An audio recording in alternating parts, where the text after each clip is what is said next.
Start all firing up Twitch. Make sure both of these are okay.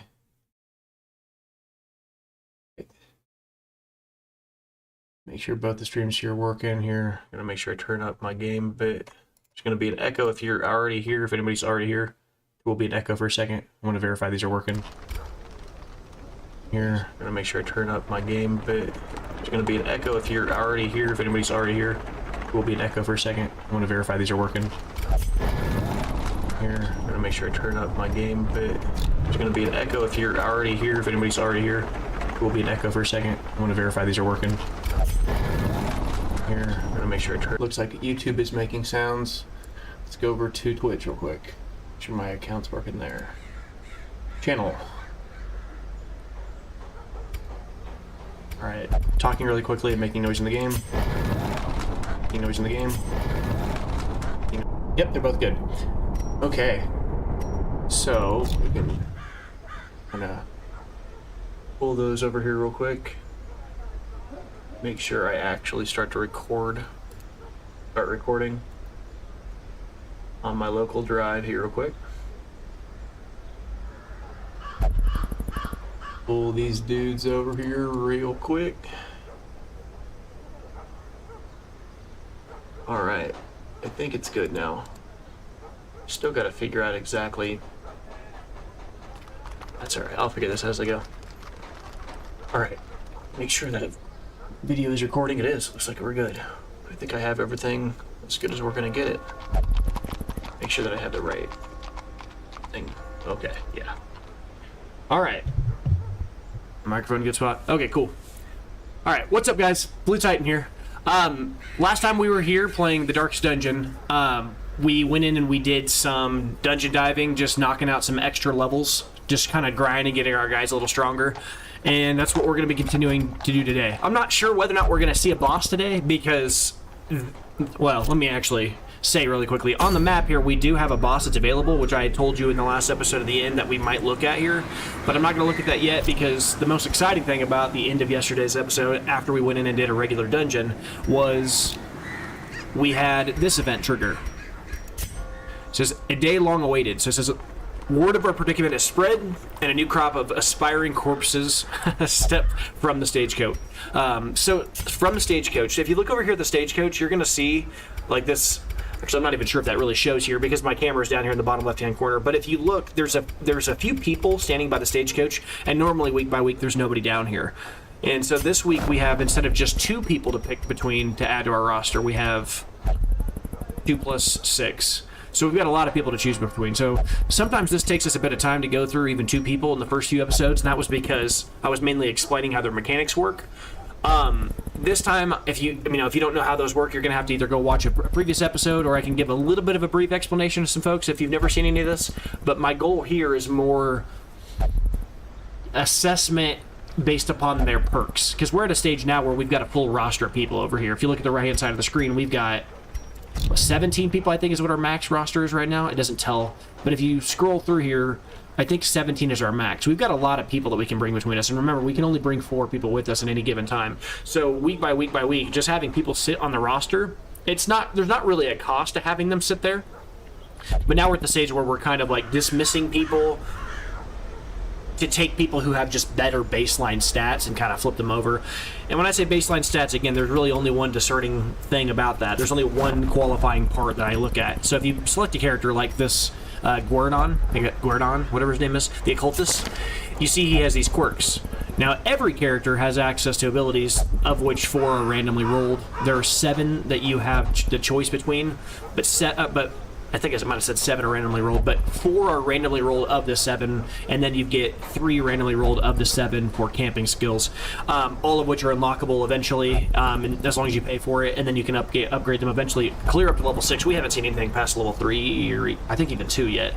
But the main thing is every character that's in occultist class will be able to get the same stats at base as what's in this box. Now, if it's yellow, that means that it actually is bonused by something going on in the quirks or an item that he's wearing. Now, he's currently not wearing any items. If you look down here under damage, Under damage, there's this little sack, and unfortunately, remember again, I can't show you my mouse because this game actually doesn't scale well with 1440p. It doesn't really like having a mouse, so we usually rely on me like showing a visual thing that you can see pops up, so it's obvious where I'm talking.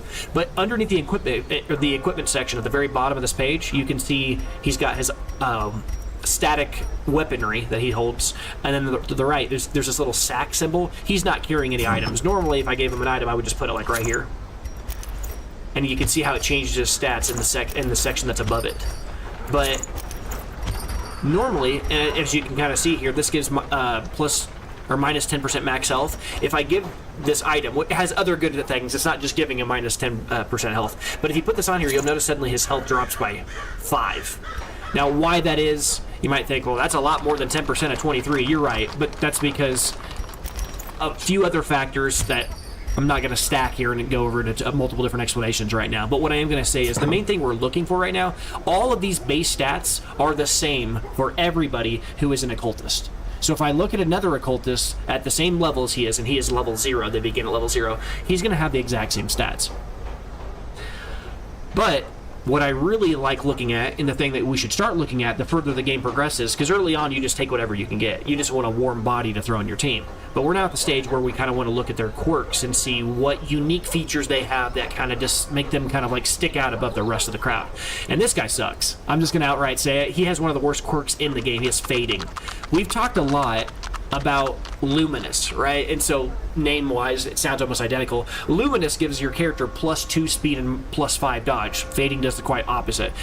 Quite literally the opposite. I talked about how, like, let's look at Reynold for a second. Reynold over here on the right side of the screen, a guy that's already on our team. So Reynold, one of the starting characters you get, he began the game with God-fearing, and he had, I think, quick reflexes. He might have had Warrior of the Light. I honestly, I sometimes forget if he begins with that or not.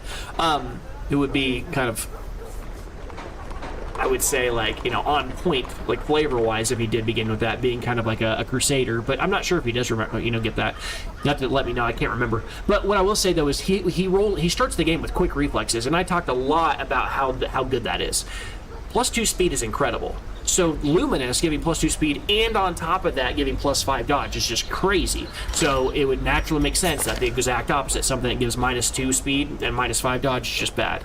Now, as we've said, no, I look at these, it doesn't necessarily mean I won't take the character. It just means that it's a point against them when you're really assessing whether or not they're worth bringing with you. Now, he does have Natural. Natural is one of the best quirks in the game at the start of the game, right? Beginning of the game, the first 2 or 3 weeks when you don't have items, this is insane. Plus 20% max HP when you don't have any trinkets. You haven't earned any rare items yet. Plus 20% healing received when wearing no trinkets. That's even more disgusting on this guy because he can heal. He has a healing ability over here. And then, I mean, not to say that it wouldn't work if other people are healing, but he has his own healing, which is really cool. Then on top of that, we've also got plus 3 speed when wearing no trinkets. The Natural is really good in the early part of the game. Now, we're starting to get to the point where this is kind of falling off. Natural's not so good after the first few weeks. There's not a lot of abilities in the game that are like this, that are just really good early and have no utility later on, but this is probably the most prime example of it. Other ones like this, Cove Adventurer, he's better in the Cove, right? Now, this is good on this character. We've talked about this a lot, but locationally speaking, on the map, there are 4 base locations when you buy this game. The first 4 locations when you get it are the Ruins, the Warrens, the Weald, and the Cove.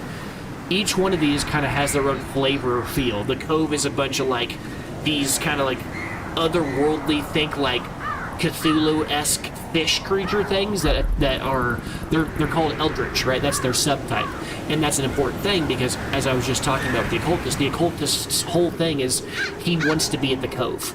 Well, that works really well whenever he has an ability that says Cove Adventurer. He gets less stress from the Cove.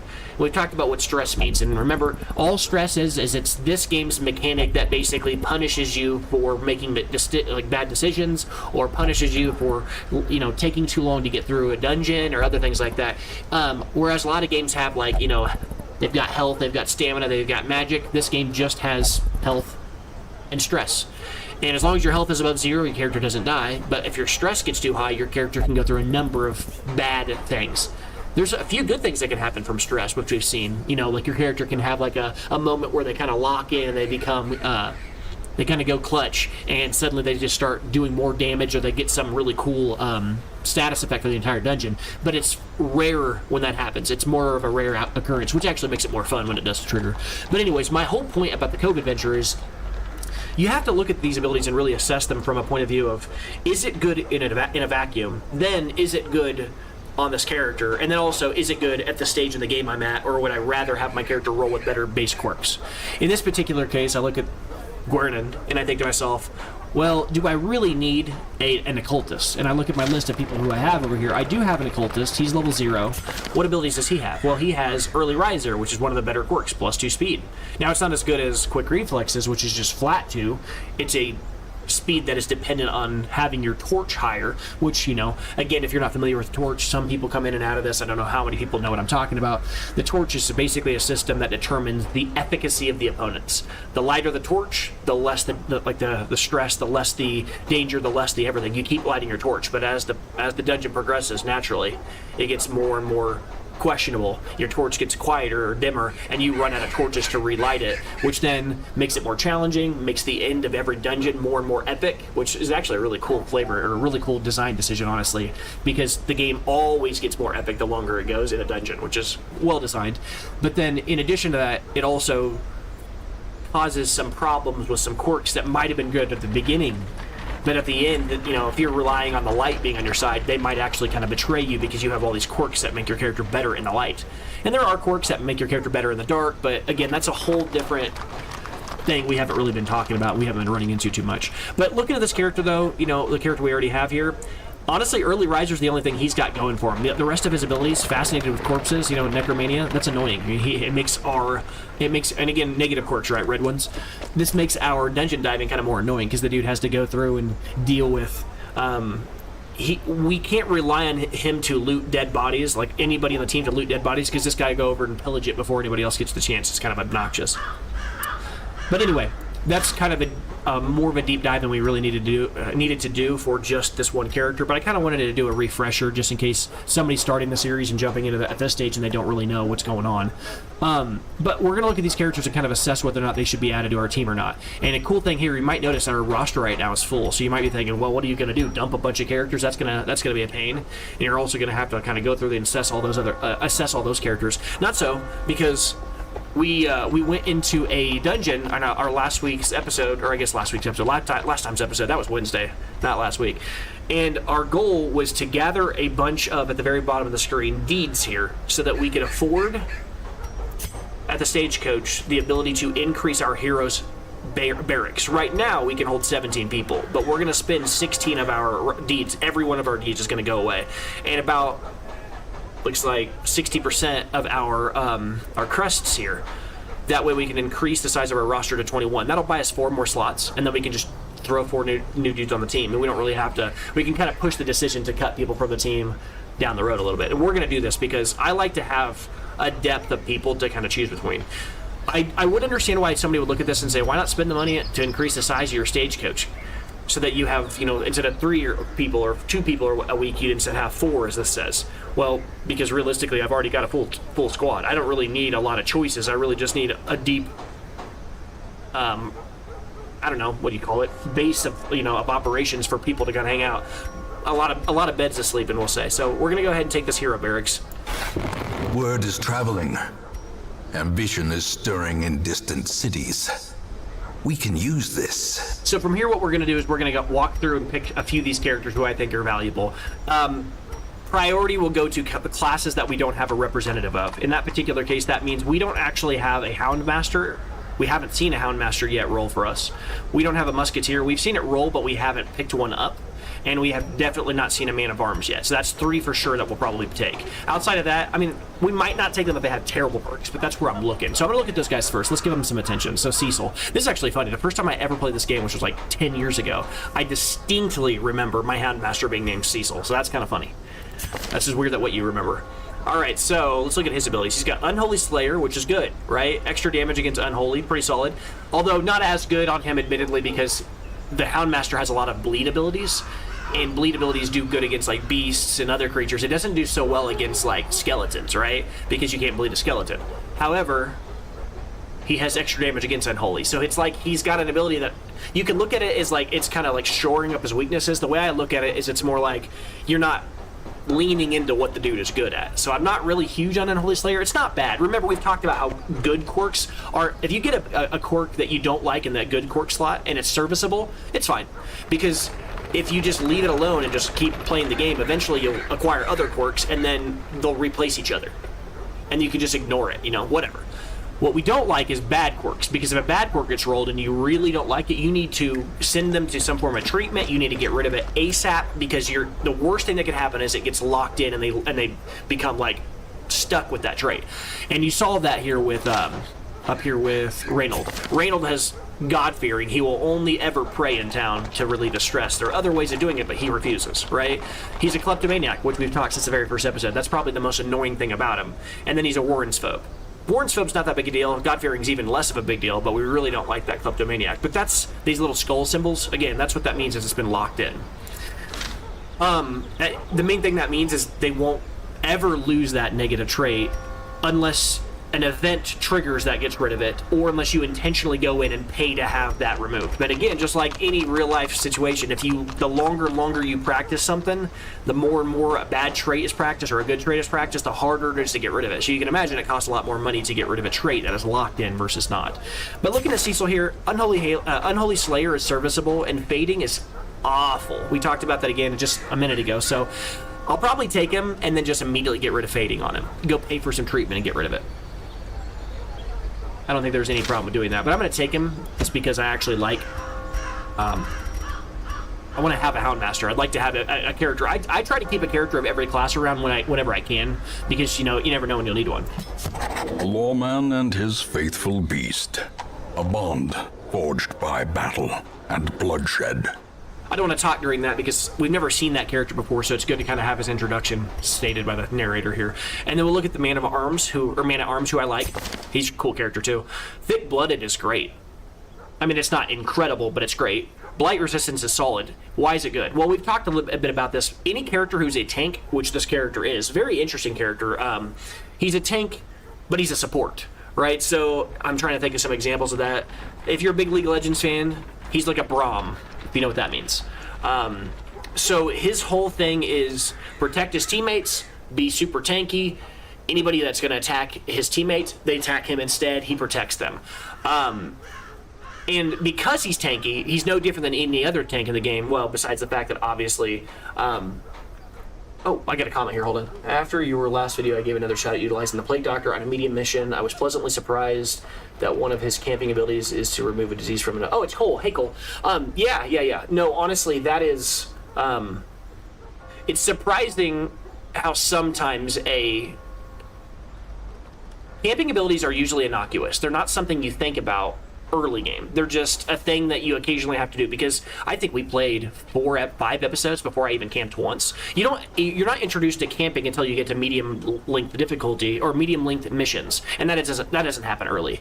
So you don't think about them. I don't really think about camping abilities until later, and they're the very last thing I ever invest in ever, because you only unlock them one time on the character. It doesn't scale. You don't keep leveling them, but they can certainly. Sometimes they come in handy. Sometimes you get surprised. You're like, whoa, that's insane. As an example, actually, let's take a minute. I'll come back to what this character is being assessed about in a moment. I'll say a comment real quick about tactics. Look at this ability. This camping ability. A lot of people's camping abilities are things like wound care plus 15% health. There are so many characters in the game that have wound care and encourage. They're just a kind of a filler. I mean, you pick a random character. Look, wound care, encourage. Pick a random character, wound care, and encourage. I think it's just stock on everybody. Actually, maybe the first 3 are stock on everybody. Look at that. I never noticed that. Wow. Every character in the game starts with these 3 base quirks. It's the last 4 that are unique to them. I just learned something new. All right. Yeah, Plague Doctors are pretty sweet, but Plague Doctors are squishy. So, looking at this, though, going back to the old dude I was talking about a second ago here. Yeah, Campbell. Campbell's actually hilarious. I wish I had somebody here from my graduating class right now. We had a dude named Greg. His last name was Campbell. That dude was a hoss. He's a big dude. And it's funny, because that's what this guy is. Basically the same guy. I might change him to look like him. Hold on. Nah, Greg was a little more tan than that. He only has 2 colors? Oh no, it's just black, white, black, white. Okay, the light's throwing me off here. That seems like maybe a Greg. I don't know. We'll just put him back the way he was. None of that looks like Greg to me. Anyway, so what I was saying a second ago, though, yeah, so this class. So if you look at his quirks here, I've talked about this before, but when you're playing a tank class, the best way to take out a tank is, well, clearly destroy his armor or break through his armor, some kind of armor-piercing ability, but you drain him out, right? You don't rely on raw damage. You rely on stacking DOTs or dots, like damages over time. So in this particular case, you know, when you want to take out a tank, you want to stack blights or bleeds, which in this game are basically the same thing. If you've played another game, bleed's a pretty obvious thing what that is, but in other games, a bleed would be like a poison, right? This is a tank, so, you know, you don't want him to bleed, you don't want him to be blighted, because those two things will tear this guy up faster than anything else. Those are the most efficient ways of taking out a tank in this game, besides, again, armor piercing if they have protection. Now, that said, if you look at this character, you see protection 0%. He's not mitigating any damage, but this class does like to do that. So if you look over here, defend teammates plus 15% protection, whatever. Another one here, he gives, well, this is actually, it's more defending the teammate, but not protect. But the point is, this class, in my experience, the kind of the more efficient way of playing him is you just stack protections, and then just constantly, so we haven't talked about riposte as much recently, right? We've only got a class so far, one, the highwayman, that's got to use riposte, but this class loves riposte.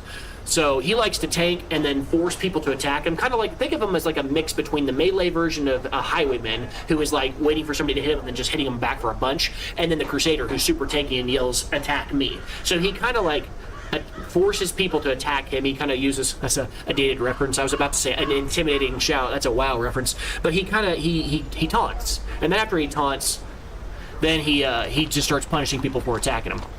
Not in a Thorns way, which is a common thing, a common aura in a lot of games, but he just slapped you back with his mace. Now that said, though, I really do like this character, and especially with a Thick-Blooded. That's a fantastic first role in this. Cove Scrounger, again, is whatever, but we would probably want to lock Thick-Blooded. I think Thick-Blooded is like I say, this moving tier list that I've kind of got in my head from experience. I like bleed protection more than blight protection in this game. I think bleed is more common, but I would rank them as like, you know, like A and A, or A plus and A tier quirks between the two. So meaning blight is like the A1, and then the A plus would be like the bleed. There's not a lot of S tier quirks in my head. There's like Photomania, which, you know, there's like anything that gives you extra movement speed, things that give you extra accuracy, maybe like the reverse of the Yips. That gives us to the next quirk here. The Yips is awful. As I said, this is my least favorite quirk in the game. I hate it. I hate missing attacks more than I hate, you know, items that give you virtue chance that don't really do anything, which is a kind of a joke from our previous videos here. But Tuckered Out's pretty mediocre. Not a big fan of that, especially since this guy's a tank. Once he gets below 50% health, it's a lot harder to get him back above it than others. Not a huge fan of that. But I do like Thick-Blooded, and that's worth taking. As I said before, a character who has this, like, I have a clear path with this character if I hired him right now. If I took him, I could immediately lock Thick-Blooded and be completely fine with that for the rest of the game that I did that, and I could also get rid of the Yips in the same breath. And he'd have a good starting set of quirks, and I wouldn't really be bothered by it too much. And Tuckered Out really doesn't bother me too much. If that gets locked, I won't be happy, but I'll be a lot more happy than if Yips got locked. But we're going to take it because we don't have a man-at-arms, and I want one, just to kind of see what they do, right? We haven't got the chance to play with one.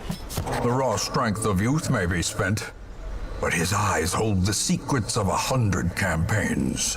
Yeah, the man-at-arms is, I really, when I first picked this class, the first time I ever played him, I was like, he sucks. And then when I figured out what he did, I was like, oh.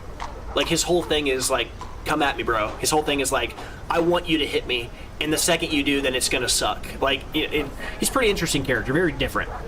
And also, this character, weirdly enough, actually synergizes extremely well with the Antiquarian, because of the whole dodge mechanic. Like, the Antiquarian can basically rely on him to protect her, and then he can protect her, and there's like a lot of weird synergies between the two. It's kind of funny. All right, other ones we talked about, we said we'd like to pick up a Musketeer because we don't have one. Let's see what she has for us. Sickly is not, it's not awful, but it's not great. And soft, minus 5% max HP. I'll take that all day. I've talked about this a lot. I don't care about lowered max HP. Doesn't bother me in the slightest. Because if you think about this, minus 5%, right? At a 20 health, that's 1 less health. At a 30 health, that's 1.5 less health. I don't care. That's like nothing. She's got 26 health, so she's losing what? Yeah, she's losing 1. I don't really care that much. Yeah, it says here she gets 27 health from armor base. We just learned something. I just learned something new. I had no idea that your max health was a function of your armor base. So it's this item down here. Her armor base gives her. Okay. Interesting. Okay, so it's just a 1-to-1. But the minus 5%. Hey, look, I can do math. It just took off 1 health there. Steady is interesting. Minus 10% stress. I don't think it's incredible, but it's definitely a solid B tier quirk. I mean, as we said before, stress is obnoxious in this game. It's also the coolest mechanic in this game. It's the selling point that makes this game feel super unique. So, but it can be obnoxious at times. It can catch you off guard. I'm gonna take her because I want one. I want one. A champion markswoman, keen for a new kind of challenge. All right, let's see what other spots we have for just taking people. Okay, not a big fan of the occultist. We have one more slot we can fill a slot for. As I said, if this was the first week, I'd be all over this guy. Having natural is really solid. Fading is awful, but he's pretty okay. We've already got an occultist. Not excited. I am excited about picking up at least one of these two because I don't think we have a shield breaker anymore. I think we got rid of one pretty early on. So technically, we should probably take a shield breaker since. Yeah, that actually works out really well. So we're probably going to ignore these guys. Let's see what they have first. Fragile, again, 10% health. I don't really care that much. Eagle Eye. Crit on range skills is literally a non-starter for this character because all of his abilities are melee. So that literally does nothing. That is a wasted perk for him. So he's certainly not taking that guy. What's this? Tang Sock? Interesting name. Bloodthirsty, not a fan. Nymphomania. I'm not a huge fan of quirks that work when you're not in battle. I like quirk, well, I say not in battle, let me be more precise. I'm not a big fan of quirks that work when you're not in a dungeon. Quirks that work in the hallways when you're in between battles, and quirks that work in battle, I like this a lot more. Because that's where the stress is, right? And I say the stress, I mean a double meaning, like the literal stress in the game, but also the stress of losing someone. Like the real stakes are in a battle, not in the middle of like hanging out in town like this, where there's nothing going on right now. Manslayer's great. Let me say that slightly differently. It's not as good as Eldritch Slayer, right? It's not as good as Beast Slayer, because those type of creatures are all over the game. I would place it about the same as Unholy Slayer. I think they're about the same because the thing is, humans are spread sporadically across the map. They're in random locations of the core 4 locations we talked about earlier. They're not at the courtyard. You never run into humans there. So it's okay, right? Manslayer is just a generic buff that works everywhere occasionally. But honestly, I think you run into humans 1 out of every, 6 to 10 battles, maybe? Whereas the Unholy one is good on this character because this character is already good against Unholy. It has multiple abilities, actually. This ability does extra damage to Unholy, and I think Holy Land deals more damage against Unholy. Really good against Unholy. And Unholy enemies are all at the ruins. So I would actually place Unholy Hater higher, in my mind, just like a C+ over like the Manslayer, which I think is like a C in terms of value, because you can really, really push a niche guy who just absolutely crushes at one location, and that's his place. Whenever you want to run a mission at the ruins, you bring this dude. That's kind of their thing. You said Perfectionist Quirk infuriates me. Perfectionist Quirk, is that the one where, like, if you miss, you take stress? It is. I know that's what it is. So when yeah, because I was thinking Ansi for a second. Ansi's the one where you take stress for being, I almost said AFK, for being in town and not doing anything every week. Whereas Perfectionist, it's if you miss, you take, I think it's like 5 or 10 stress. Yeah, that's stupid. I hate that one.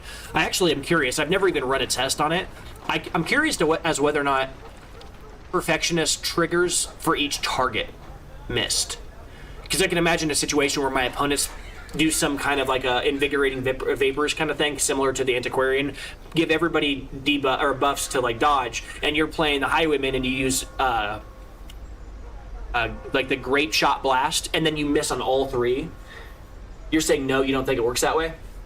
Yeah, I don't know. Honestly, that would be awful if it did. But yeah, I mean, I'm not really too interested in the rest of these abilities. I've talked about Mercurial in the past. This to me, I would lock Mercurial all day because I don't really care about my virtue chance most of the time. Most of the time, I don't want my character to hit 100 stress. If you don't know what I mean there, I should quickly say this if you're new. If a character reaches 100 stress, they have a moment of essentially like, they have to either lock in and become what they call virtuous, which is rare. I think it's 1 in 5 times it'll happen, whatever, maybe 1 in 10. Or they'll become afflicted. And virtuous and afflicted have their own sub-denominations. There's quite a few afflicted debuffs and a handful of virtuous. We actually, in the last episode, had powerful trigger on our, believe it or not, on our Crusader. Not this guy, but Reynold, and it was insane. He carried the whole fight, which was awesome. It can be really fun whenever it works your way. It can also be pretty brutal if you have multiple people and it didn't trigger correctly. I've had a whole team get wiped. Not in this playthrough, but I've had a whole team get wiped because I had a dude get stressed out at the beginning, become paranoid, and then he just causes everybody else all the stress. It can be really bad. You got to watch out for that kind of stuff. But anyway, back to what we're looking at here. I want to pick one of these two. We're going to go because I want to go play. I'm excited to play. I've been wanting to play all day. Been at work, but I want to play. All right, skilled gambler, we don't care about. Hieromania, we don't care about here. Now, I don't know if the distress is a flat amount or it scales how many misses on the attack. As long as part of the attack hits, you don't get the distress. Oh, if you miss entirely, that's a lot more forgiving than I would have expected. Okay, interesting. But yeah, so looking at this though, I already have one of all these other classes, so I am 100% locked in. I'm either taking Runeville or Bercy. Beast Slayer's great. That's fantastic. Extra damage against beasts, we love that. Flagellant, in town will only flagellate for self-release. This is like one of the worst in-town stress things you can get because the most expensive of the 3 things you can do to relieve stress, religiously speaking, is the Penance Hall. So if I were to take a character like Reynold and try to, well, Reynold refuses to do anything but pray anyways, but if I were to take Centerpont and put her in here, you can see if I grab her and I try to de-stress her, it's going to only cost us 850 to have her, look for peace through meditation. But it's in the cloister, right? But in the Penance Hall, it's going to cost twice as much. Now, in the base game, when we started the game, it wasn't that bad. We've just upgraded the cloister, right? We haven't upgraded the Penance Hall. You might be thinking, oh, then that's just a choice you made. No, at base, when they're all at the lowest level, like look at Transept and look at, well, I can't show you because he's in there. Let's step back out and look at an analogous example with Tavern. In the Tavern, nobody's in there this week, luckily.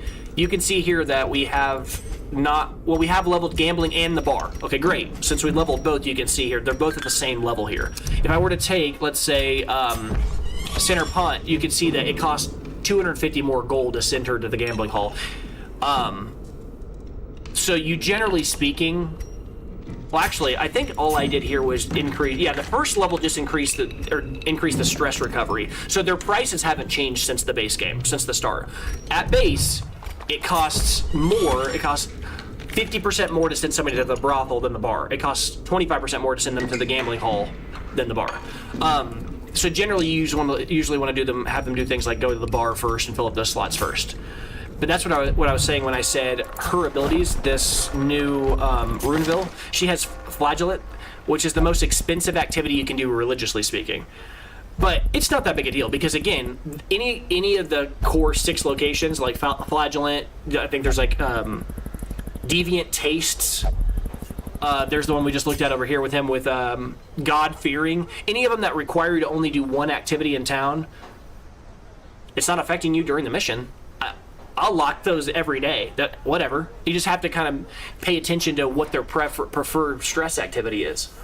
But on the other hand, looking over at the other ability, on the other character here, looking at Berkey here. Berkey or Bercy? I'm going to have to figure out how I want to say that. I'll say Bercy. All right, Ruin Scrounger, mediocre. Witness, sure, will not take part in prayer. This is actually one of the better of the restrictions on stress activities.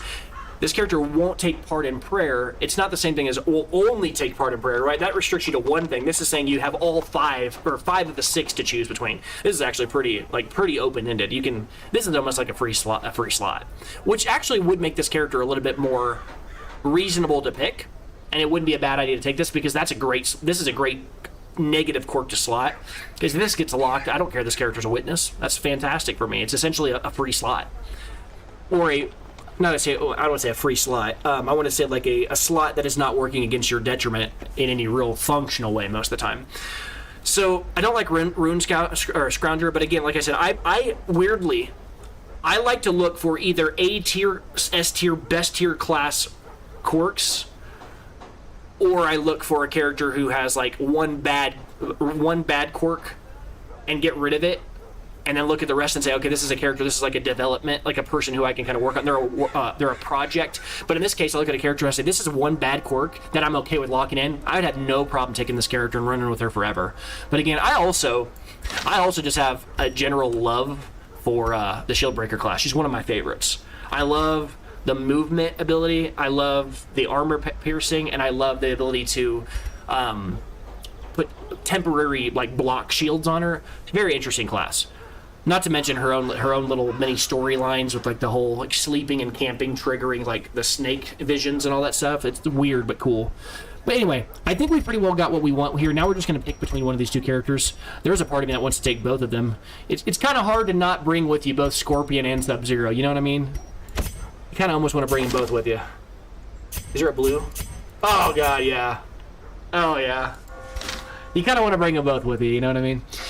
But looking at this and trying to figure out if there's anybody else I would want to drop if I was going to do that. Now, I don't have to do this. We're going to take one of them. If I was going to have to pick between the two, it's going to be Runeville here. We're certainly going to take Scorpion, just because of the quirks. But is there anybody else I would want to get rid of to get Bercy? I don't know. If I take this character, we're changing this name right now. Can I? We're changing it to Berkey, so I don't make any mistakes with pronunciation and have to flip-flop 18. We're gonna make it Berkey, just so I don't have to think about it. All right, but looking at the characters here, we've already got, we're not dropping Cecil. Do we actually have two, like doctors? We do, Adony. And I talked about how I didn't like Adony's abilities. Adony has Infirm, bad.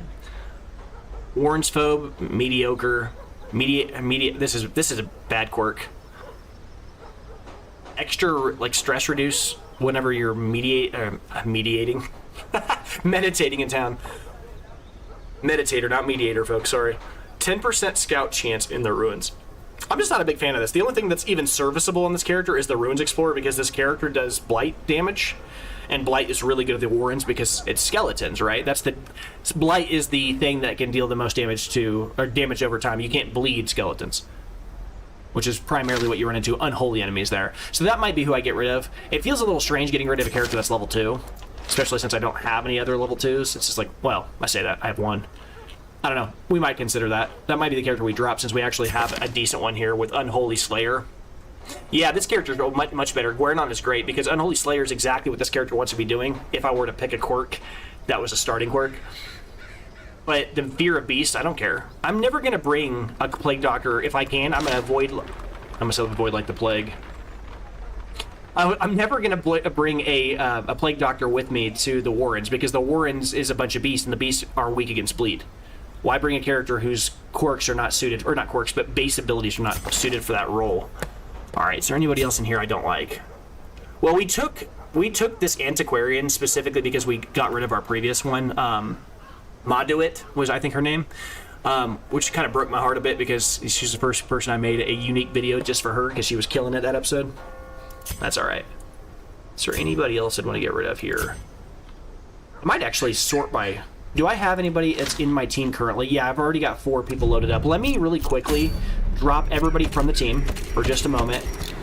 Go back in here and then sort by stress. And then I know for sure I'm going to keep Centerpot. Centerpot's our ace in the hole. Our character who I really developed, because I locked in Hot to Trot and I locked in Luminous. And we want Winded to lock in, which is one of the best negative quirks you can get in the game. So this character here, we're certainly going to do anything we can to keep her safe. So I'm going to drop her here in the Cloister. Actually, can I drop the price of this? No, I don't have enough crust to do it. Okay, that's fine. We're going to go ahead and get her locked in there and get her off there. Because if you look here, she's... For those of you who've not seen this before at the top, there's this little, like, crest at the top of her level. It's, like, flashing. That means that in the last mission, she got her stress, which is the white boxes under her name. Her stress got pushed to 100. And once you reach 100, you either become afflicted or you become heroic. Or not heroic, kind of a similar thing. I don't know where heroic came from, but you become afflicted or you become virtuous. In this case, you became afflicted, had a mental breakdown, and became paranoid. So we need her to get over that, and I'm going to send her to the Cloister to remove that stress. Now that means we can't use her this week. I'd like to put Romée in here. I can't. Now, if you're paying close attention to why, the reason for that is because she's got the Crimson Curse. She's got this blood around her portrait. If I put her in here in the same location, that's going to make it a very high probability that she'll infect her by biting her or some other kind of thing. Again, it's kind of like vampirism, but instead of a vampire that bit her, it was a mosquito, so it's like an insect kind of infection. But we're gonna get her out of there, because if she's in the same location, the cloister of the building, there's a high probability, a higher probability, or there's still some probability, not as high, of her infecting her if she's in any room in the whole building, right? She could get out and go bite her, but I don't want her in this place at all. I like to, you want to isolate them. So there's nobody else I'm gonna put in here at all. What I am gonna do is I'm gonna take Dismas and Romay over to the tavern. We gotta remember, I think Dismas cannot gamble. He won't gamble, right? He's the starting character. Dismas has a strict rule. He's not allowed to gamble. They know him there, right? Can we drop the price of gambling here? Yeah, we can. So let's drop, or not the bar. So we're gonna spend. We have a lot of portraits. Remember last episode we had I think we left with 12 portraits, which is an absurd amount of portraits, because that's the hardest. As you can see, ratio-wise, portraits are a lot more rare. I'm only spending 4 here. I'm spending 10 crests. So I'm gonna level this up. And actually, let me check something real fast. Romay, can she go there too? Can Romay go there as well? I'd like to get them both at that location if possible. It looks like they can both go there. Okay, so we'll go ahead and we'll level up the bar, reduce the treatment cost by 15%, save us some money. Oh, my mistake. No big deal, but that didn't open another slot. It just lowered the price. I can't put them both in there. That's okay. So we'll put her in there. It'll save us a little bit of money. And then I'm going to put Dismas in there. Oh, I just did this, didn't I? I just did that. Well, if you're yelling at your screen, that's okay. And you know what? I just won't put Dismas in there. It's not that big of a deal anyways. He's only at 50 stress. It's not the biggest thing. That's my cutoff point. Anything above 50 is when I really start worrying about a person. 50's not ideal, but it's not the worst thing in the world. I'd like to give Reynold some time off and have him de-stress, but there's 2 problems with that. The first one is he can't do anything except for pray, and the town yeller, or whatever it's called, right? That's what they call them, right? Yeah, right? It's been a while since I actually... He won't go there because he's already there. He's taken up that slot. But he's also, if you look in his little portrait, he's got the bug, right? He's got a disease. So we're going to take him to the medical ward, and we're going to get rid of he's got the worries, which is increasing his stress by a large amount. Whenever he does take stress damage. We're going to get rid of that right now. He doesn't also, importantly, he doesn't have the Crimson Curse, which means if I lock him in here, and then if I put somebody else in here with them, he's not going to affect them. Was Bondeville the one that we said that we liked, Warrior of the Light? Yeah, so I might, and I don't like Nervous Bleeder. Let's go ahead and put Bondeville, well, actually, let's go look and see what map we're going to go to first. That'll determine who we take out there. Okay, so this is the next boss that we've now made available, because remember last week, once you go to a location and beat it a few times, every time you beat it, you're going to add experience, kind of, as it were, to that location. It's almost like, the way I look at it more is it's like the level of notoriety you have there. I don't know what they actually call it, but to me it's like notoriety, because the more notable you are at that location, the more attention you gather, the more likely it is that the boss will spawn, right? Once you get to tier 2, clearing a path to the boss, then they'll show up. Now, you'll notice there's no boss here. That's because, again, we beat the Apprentice Necromancer a few episodes ago. But we haven't beat this one, which is the Swine Prince. Again, the Warrens is filled with pig people, right? So that's what this boss is, the first boss here. I would love to do this mission. I can already tell you that because I've had experience with the Wrathful Hat, and we just picked up a Musketeer, and this is a very rare item. Plus 25% extra damage when the character is in the 4th position, which would mean, if I had, let's say, I took this Musketeer, which is the item that you'd put that item on this character because she's the Musketeer. If you put her in this slot, this item, while on her, would guarantee that she would deal 25% damage on top of her normal damage. If she dealt 4, she'd deal 5. She'd deal, 10, she'd deal 12.5. Rounded up probably to 13. But we're going to drop this out of there because this is already out of the question. If you're catching here why, all of my characters are either level 3. I have Center Punch. She's busy doing something right now. Seen a man about some videotapes, right? You get that reference? You're over 30. But looking at the rest of these, though, here, Adony would be okay, but Adony doesn't do well at this location, again, because Adony is a Plague Doctor. Plague Doctors do well against characters who are susceptible against Blight. Doesn't make any sense. Technically, this character does have Incision, but that's like oh crap, I just run into some enemies that can't take damage from, Blight, like the Bloodsuckers. So now I have to use my secondary ability, and it always feels weird using that anyways. I'd much rather have this character on stun and these are, like, in my opinion, the best abilities this character has. Well, to be fair, I actually really love emboldening vapors, but only on boss levels when you're, you know, you want to have your leper do some crazy damage. I'm slinging a lot of terminology here. If you don't know what I'm talking about, don't worry about it. But what I'll say here, though, overall is, hold on, let me read this, get another comment here. Do you know if the do you know if the conversions for deeds and crests are equal back and forth? I mean, I guess no. It's always going to be a loss. I will say that they're equal in value. Like, well, hold on. Am I reading the right ones here? Deeds and crests? No. In terms of their actual value, busts and deeds are the same rarity, right? You can tell that by the stacks that you pick them up in. Right, if you go pick up a stack of crests, they stack in. I keep saying crest. It is crest, right? Yeah, because earlier I think I was saying aegises or something. I don't remember what I was saying instead. But a crest though will stack in stacks of 12 in your inventory when you're grabbing them in a mission, looting them. Deeds and busts will stack in 6, and portraits only stack in stacks of 3. That's an indirect indicator for their rarity. So when you go to trade them, this is, believe it or not, I mean, I played this game for hours before I even realized you could actually trade them. But if you come down here and you click on this little, like, symbol, you can actually trade. Like, I say I want to trade, I want to get, I think this is saying trade heirlooms. Yeah, so if I do this, I think this is saying I want to trade, I've actually never even done it. I want to trade 3 busts for 1 portrait, right? Or 3 busts for 1, yeah. I'm turning 3 busts into 1 deed, and this exactly shows what I'm talking about. If you have 3 busts and 6 busts, and that's the equivalent of 6 deeds, then trading 3 for 2 is a downgrade. You are literally losing total assets in total value. This is the only time I'd ever do this is if there was a circumstance where I was hurting for 1 and I needed that upgrade just to go push a boss or something. Usually I try to avoid this though. I'd rather just get the total amount of total acquired things. I'd rather just try to acquire as many of all of these things as I can in aggregate and not really worry about the distribution of what I have, and just go fill up that missing slot when I can. I don't like to trade down and lose the value on it. Maybe I'm a maximal person. You can trade currencies. Yes. Yeah. So that's something I think a lot of people don't know because it's not obvious. Down here, there's no obvious indicator, but down here on this line here where you trade heirlooms, yeah, I know. I played the game, an embarrassing amount of hours before I actually realized. I was like, oh, dude, if I had known that way earlier, I'm sure I could have, pushed a boss a little faster, or maybe traded for an upgrade or something earlier on, or maybe upgraded like a stagecoach so I could actually acquire more people to hold, whatever. But, you live and you learn, right? It is a little bit of a mind blow, but again, you'll find that most of the time you're only trading once or twice. I don't use it that often. I really don't like it that much. But that's another conversation. You asked a question about what their equivalent values was, and that doesn't actually answer the question, but it proves my point, or shows evidence to my point, which is when you go to trading a busts.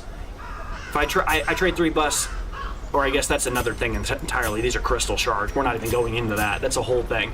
But 1 portrait, right? I can trade that for, it looks like 3 crests. Am I reading that right? Yeah. I don't know. I just try to avoid that. Why? That seems strange.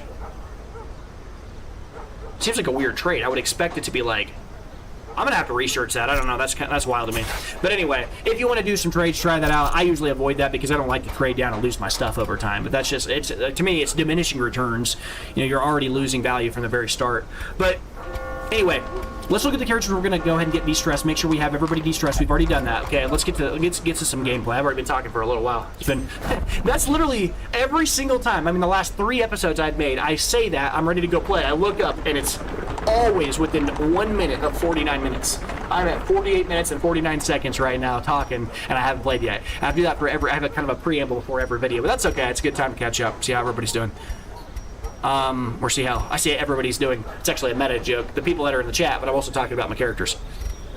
Blood Charm is fine, plus 30% bleed resist. Again, I talked about bleed resist being really good on tanks. This is the kind of item that you'd love to have. It's actually not terrible on a lot of classes, but it's not bad. I think it's pretty serviceable as an early game item, particularly on like a Flagellant, right? Because the Flagellant has, I think it's Reclaim.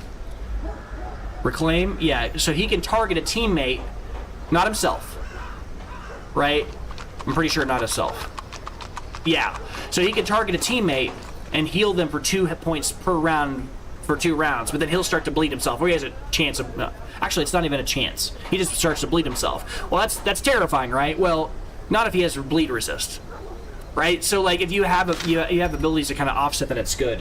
And actually, I might be talking out the side of my mouth there and assuming something. I don't know if that actually checks. I don't know if that plays the same minigame. I'm not sure if this checks to see debuff target, debuff target. I don't know if this actually checks because he's inflicting it on himself. It might be part of the cost. He might take the bleed stacks guaranteed, in which case that item would not be as good for that purpose. However, there's still an argument to be made that it's still got serviceable use, because remember how bleed works. If you're already bleeding and somebody hits you with a bleed effect, it stacks. This would help mitigate that. You wouldn't get extra stacks and make it exacerbate the bleeding. But anyway, I'm not sold on the idea of buying this item. If I got it, I'd use it, but I don't really want to do that. Bleed skill chance, I think bleed's done solid. I actually think this item is solid as an early game item. If you find this and you can throw it on a character, I don't think I'm going to buy it. I don't really need it. Actually, it's not. You know, I say that might be worth buying, because we do have this bleeding pendant. That's actually kind of funny. The bleeding pendant, usually items that are specific to a class are better than their generic average that works on everybody. Case in point, we talked about the dodge stone. Is that this one? Which one's the dodge stone? I might not have one. I don't see it listed. Let's go ahead and unequip all the trinkets and see if somebody has. No. But the dodge stone gives, I think, +4 dodge and -1 speed. But then if you look at like the bag of marbles, it just flat out gives +10 dodge, because it's specific to the antiquarian. Usually items that are specific to a class are just better for that class. Surprise. Similar to the lucky dice, this gives +4 accuracy, and usually the cost for a generic item is like +4 of a thing and like minus, do I have an example? Yeah, +4 of a thing, or plus some small amount, marginal amount, and then minus of speed or something. Well, in this case, because it's specific to the gesture, he gets the +4 accuracy, but then instead of the dodge being a downside, it's actually a +4, right? +4 accuracy, +4 dodge, kind of equivalent to +10 dodge, but these are class-specific items. Weirdly, though, this Hellion item, or this item, is it, I'm assuming it's Hellion. For some odd reason, my brain's like, is it Hellion? I know way better than that. This Hellion item, though, is 15% bleed skill chance increase, and then if you come over here, this item is also plus 15%. Oh, never mind. It gives -1 speed. It is worse. The reason I was saying that is because this is a generic item. I was kind of surprised by that. Can I upgrade this? I cannot. But we already know. Oh, it wouldn't matter anyways. We've got the highest discount at the merchant, because that was one of the first things I leveled up. I think I'll buy this bleed stone. The reason is we don't actually have a bleed item for everybody right now, for everybody on the team, and generally that's not that big of a deal, but there is one class I really love this kind of an effect on, and that is the Houndmaster. The Houndmaster has an ability. This Hound's Harry, this dude is running the gamut on everybody. He sends his dog to bleed everybody in the team, and you want that to hit. If it misses, it kind of sucks. But if you can bleed everybody, guaranteed, and then it starts stacking, you can just melt their team. Now, it doesn't matter if you increase your base damage, right? You got to remember that. Extra damage won't matter when your character's hitting for 1 on the bleed. What matters, or the initial hit.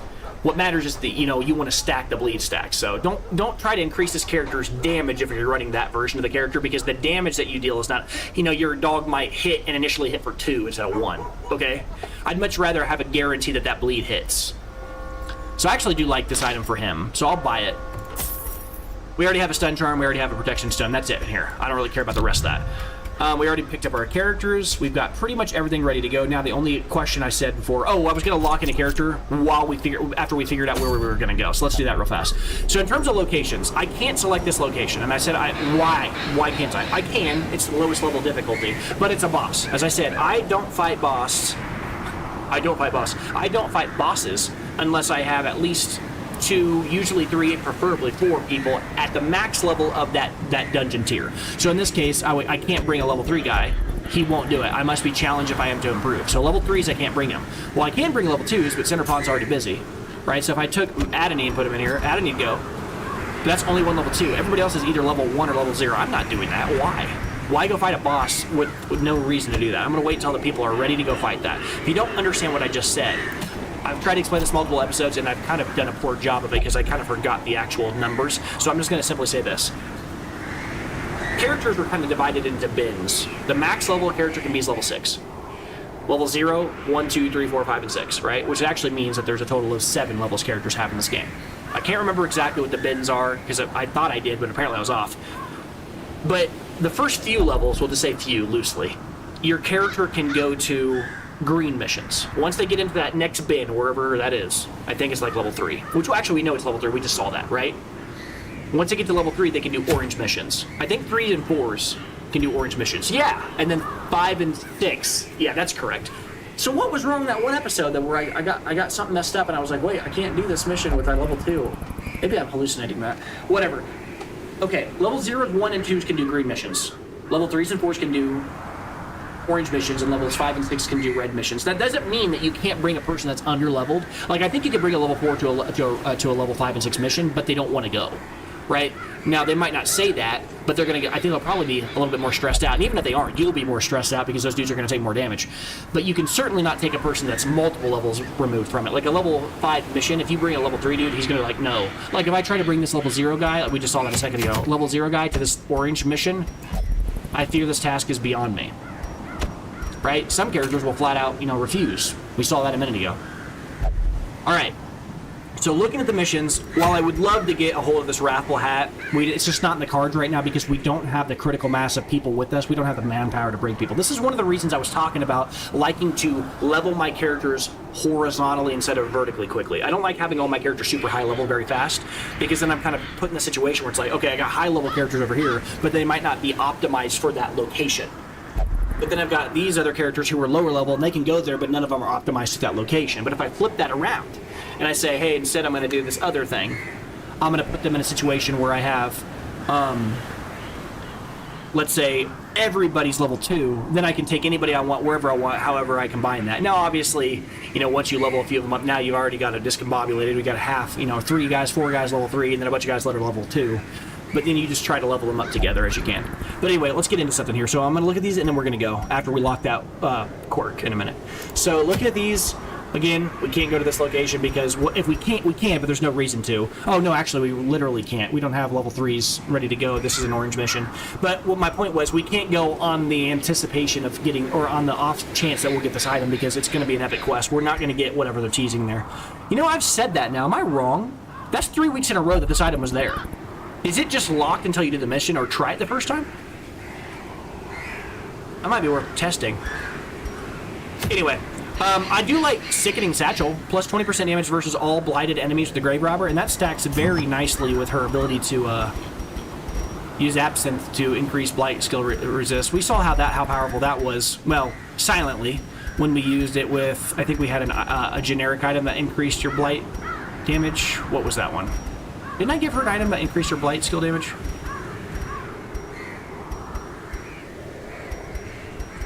What was that item? It certainly wasn't the poison herb. Either way, it's fine. But I do like the Sickening Satchel. Extra damage. Oh, it's extra damage versus blight, not extra chance. No, that's fantastic on her. It rotates, I'm pretty sure. I wonder if the item select is weighted by rarity. I don't know. I do know it changes. But I've never seen it roll 3 times in the same location, so that seems a little strange. That's 3 weeks in a row. Oh yeah, I like this item. Book of Rage. Generally, I talk about how I don't like characters to get below 50% health. That's true. But there are a few characters, Drain Tank style characters, who, again, I've said the word Drain Tank again. That's a word that basically just means the character wants to be low because when they're low, their potential is unlocked.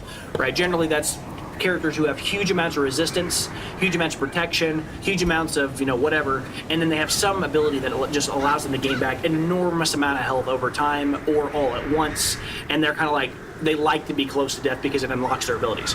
Well, one character that's that way for sure is Sinless over here. The Flatulence whole thing is being on death's door. This character, there are a few characters in the game that are like this. Like I said, the Shield Breaker, this character is that way. That kind of have hidden stats that you don't know. This character from experience, when he hits death's door, when he goes to 0, he de-stresses his team. He'll like remove a little stress from everybody because everybody's like, oh, at least that ain't happening to me, and they kind of like, it's weird. But then he also, if he stresses all the way to 100, he becomes, this character is very unique. We haven't really talked about this that much, but this character uniquely is the only character in the game who doesn't follow the normal afflicted or virtuous track. Everybody else, when they hit level 100 stress, they go one way or the other. He always becomes afflicted, and you might think, well, that's bad. He always becomes afflicted. He can never become virtuous. Yes, but his affliction is always the same one. It's rapturous, and it's just because he becomes glory in the pain, right? He's a masochist. He's like, I'm gonna flagellate myself, but he becomes stronger. He deals more damage. It's like an attack steroid. He actually loves being stressed out. It's kind of weird, but really cool. And another example of how you can kind of like toy with like you can invert a player's expectations and make the game more exciting, more interesting, and kind of distort people's expectations about the game.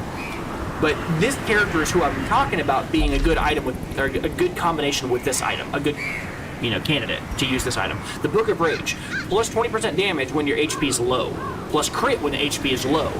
Minus bleed resist, minus blight resist. That sucks. That's actually a severe downside for this, because when he's low, bleed is when you're most scared, right? The lower your health is, the more bleed and blight is scary.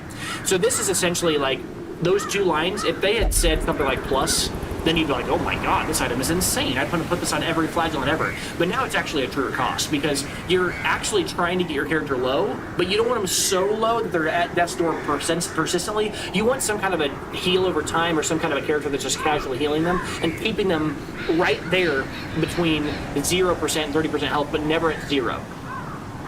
Because Bleed and Blight really does suck on this character. I think the ideal person you kind of want with this, if you were going to run Book of Rage on a flagellant, I think in my brain, I would always want to carry I'd always want to carry with me a Plague Doctor. Because then I could always use... Where's my Plague Doctor? I could always use Battlefield Medicine to heal just that one. All you need is one. Your character can't die from a hit. They just need to be at 1 health. 0, they can die from any hit. Bleed, anything. They can just die from any damage check. But if they're at 1, they're not going to die. This also will get rid of the bleed stack, which is even more powerful, especially whenever it kind of offsets that minus 10% blight, that kind of minus 10% bleed. The two of these are great together. In addition to that, you might think, well, a quick comment I want to make. You might look at this and think, okay, well, that's bad, though, because now you're bringing with you a character who's good against Blight and a character who's good against Bleed. Not necessarily. You can choose not to have this character focus on Blight that fight, have them lean into the blinding gas, give them Incision in case they need to finish someone off, and then roll the emboldening vapors to make your flagellant hit like a truck, while sticking him. He's really low on health, and then now he's dealing 21% extra damage. He's the fastest person on the team. He's hitting harder from having Book of Rage, and now you've got this dude that's just going crazy, and then you've got this Plague Doctor in the back laughing, and he's just gassing this guy up. That's like a pun there. Literally giving him like some kind of crazy gas. I don't know, I'm just theory crafting here, but I think that combination would be pretty potent. Not to mention the fact that the Flagellant also has healing abilities built in it on his own. So, okay, so looking at the items, though, I'm most excited about the Book of Rage, although it's not an item that we're really going to get the most potential out of now. It's kind of like, I would consider it like more of a mid-game item when you're trying to push damage. Not something I would want to run late game. It's also an uncommon, so you'd kind of expect that. The Houndmaster is plus 4 dodge, plus 1 speed, minus 20% debuff resist. That's weird. I don't really care about the debuff resist so much. I mean, it can be annoying in certain circumstances, but for all intents and purposes, in my opinion, this basically just reads plus 4 dodge, plus 1 speed. Do I like that? Sure. I think the Houndmaster's main thing is dodging. He likes to dodge and then have his dog do all the work.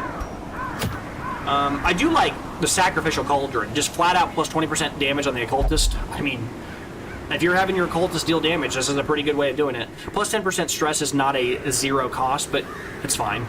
This is actually might be worth going after. We might consider this one. We've already got an agility talent, I think, right? Yeah, it's fine. It's not incredible. Out of all the items that are out here, I'm most impressed by either the Sickening Satchel to get plus 20% damage versus Blighted. The Agility Whistle's fine, but I'm not so excited about this item. I'm going to go do a mission to get it. I really love the Wrathful Hat, but it's out of the cards. I do like the Sacrificial Cauldron, but we can't do it because all of our dudes that are level 3 are busy, so oranges are out flat. So we really are now down to these two items, the Book of Rage or the Satchel. One of these two locations. Now, one downside about going to this location is we don't have a lot of guys on our team that actually have the Crimson Curse right now, so going there is not necessary. You're inviting trouble. Because if you go to this location, now you're going to have a situation where the enemies that you're running up against have the chance to inflict you with the curse, the blood curse that makes you crave blood. And my team right now is pretty manageable. I've only got 2 dudes. Let me provision real quick. I know, I'm not actually fighting. I've got 5 blood right now, and I have 2 people that are infected, and like every week or every other week, they're drinking that blood. So right now I'm living on borrowed time because I've been a little bit greedy. I haven't been collecting the blood because I haven't needed it as bad. I had a little bit of a reserve, but I don't want to go collect more reserves, winemakers reserves, when I don't have to, when my guys aren't. I'm going to avoid this. I do like that item though. I think this is probably our best bet, the Book of Rage. Although it is a little annoying that the reward for this thing is portraits when we've got 8,000 of those suckers now. We'll never need them again, huh? Yeah, that's where I'm going. We're going there. God, I'd like that item again to get, but we already have. Yeah, we said we have. Yeah, this is where we're going. So we're going to go there, and because of that, we're going to be optimizing for Blight and Unholy damage. Okay. So come in here, and I'm going to try to lock in a person who I'm not going to bring with us, whose abilities I like. We could certainly bring an Abomination, so I'm not locking him in here because he has a Blight ability. Beast Bile's pretty good at this location, so let's find a person who's good. Okay, this would be a good example. Yeah, Bondeville. Bondeville is not made for fighting at the ruins. He is really good against beasts and humans. Why beasts? Because he has a lot of bleed abilities. Why humans? Because his whole thing is plus 15% damage against humans on one of his abilities. He's a bounty hunter. So this guy is not who we're bringing. We're going to go ahead and throw him in here, and we're going to lock War in the Light because I love that. And we're going to get rid of Nervous Bleeder because minus accuracy I don't like. I particularly don't like minus 10. I already said the yips is bad. Minus 5, minus 10 in situations where he's bleeding. You're like, oh, it's temporary, you know, and it's conditional. You have any idea how often you bleed in this game? No, I'm good. Can I lower the cost of this in any way? Not any really meaningful way. Look how few crests I have. It's crazy. You can't even afford 3 crests.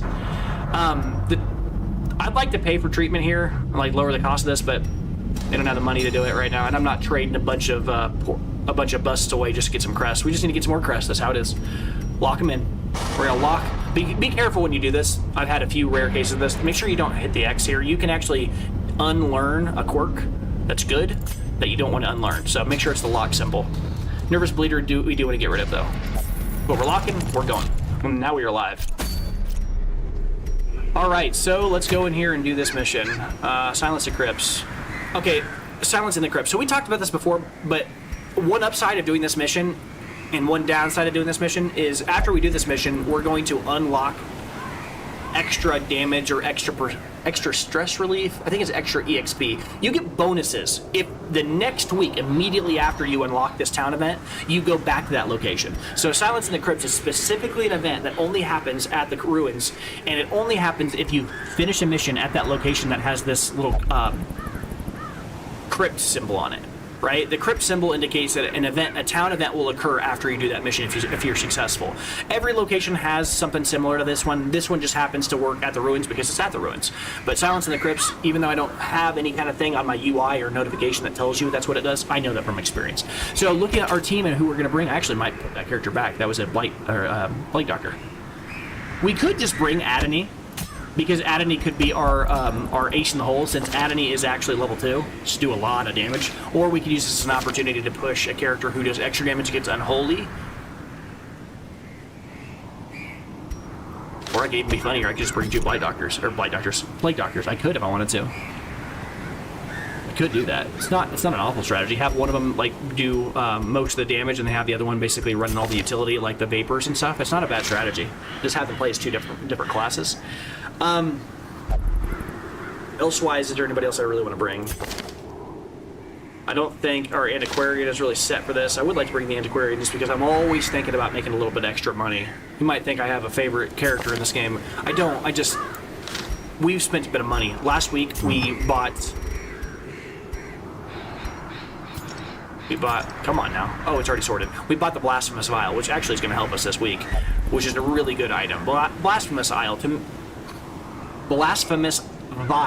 is, in my opinion, probably the best item you can get in the game for this character. That might be a bold claim, you can correct me if you think I'm wrong. Whereas, like, the Sacred Scroll is a pretty solid item, and you could justify running this on every Vestal ever, but it might not be the best. I think that might go to, like, there's like a head it's a rare item, but like there's like somebody's head, not Dismas's head. There's some kind of a head, like a severed head you can get that you can put on like the Vestal that would actually increase her healing. It increases her stress by a large amount, but it doesn't decrease her stun resist and all those other things. So you could argue that the Sacred Scroll is not the best item on the Vestal, but I do believe the Blasphemous Vial, that V is sneaking out of there, might be the best. So anyway, what I was trying to say is I spent a bunch of money on this. This cost us 12,000 gold. 3 heads and anyone can use them, yeah. Alright, so I might bring those two. We will see. But I'm certainly bringing one. Anybody else I want to bring? Well, I should probably make sure I have frontline here because I keep looking at hovering my backliners. Let's bring a frontliner. I should probably bring the Crusader because the Crusader does extra damage to this location, even though I would like to bring a leper. Actually, right now I might not want to bring the lepers because the lepers are rolling around with a bunch of... These characters are weird. Early Riser's great, but has multiple bad quirks. I don't want to lock in Infirm or Weak Grip. Certainly not Weak Grip on this character. This character is a character who we would like to crit when we get the crits. Minus 5% crit feels terrible. This character's all melee. But Deviant Taste and Unquiet Mind are both fine. I'm okay with locking those. So I'd rather take a few weeks off of this character, lock Early Riser, get rid of Weak Grip, also get rid of Infirm, and then hope I lock these forever, these two, the Deviant Taste and Unquiet Mind.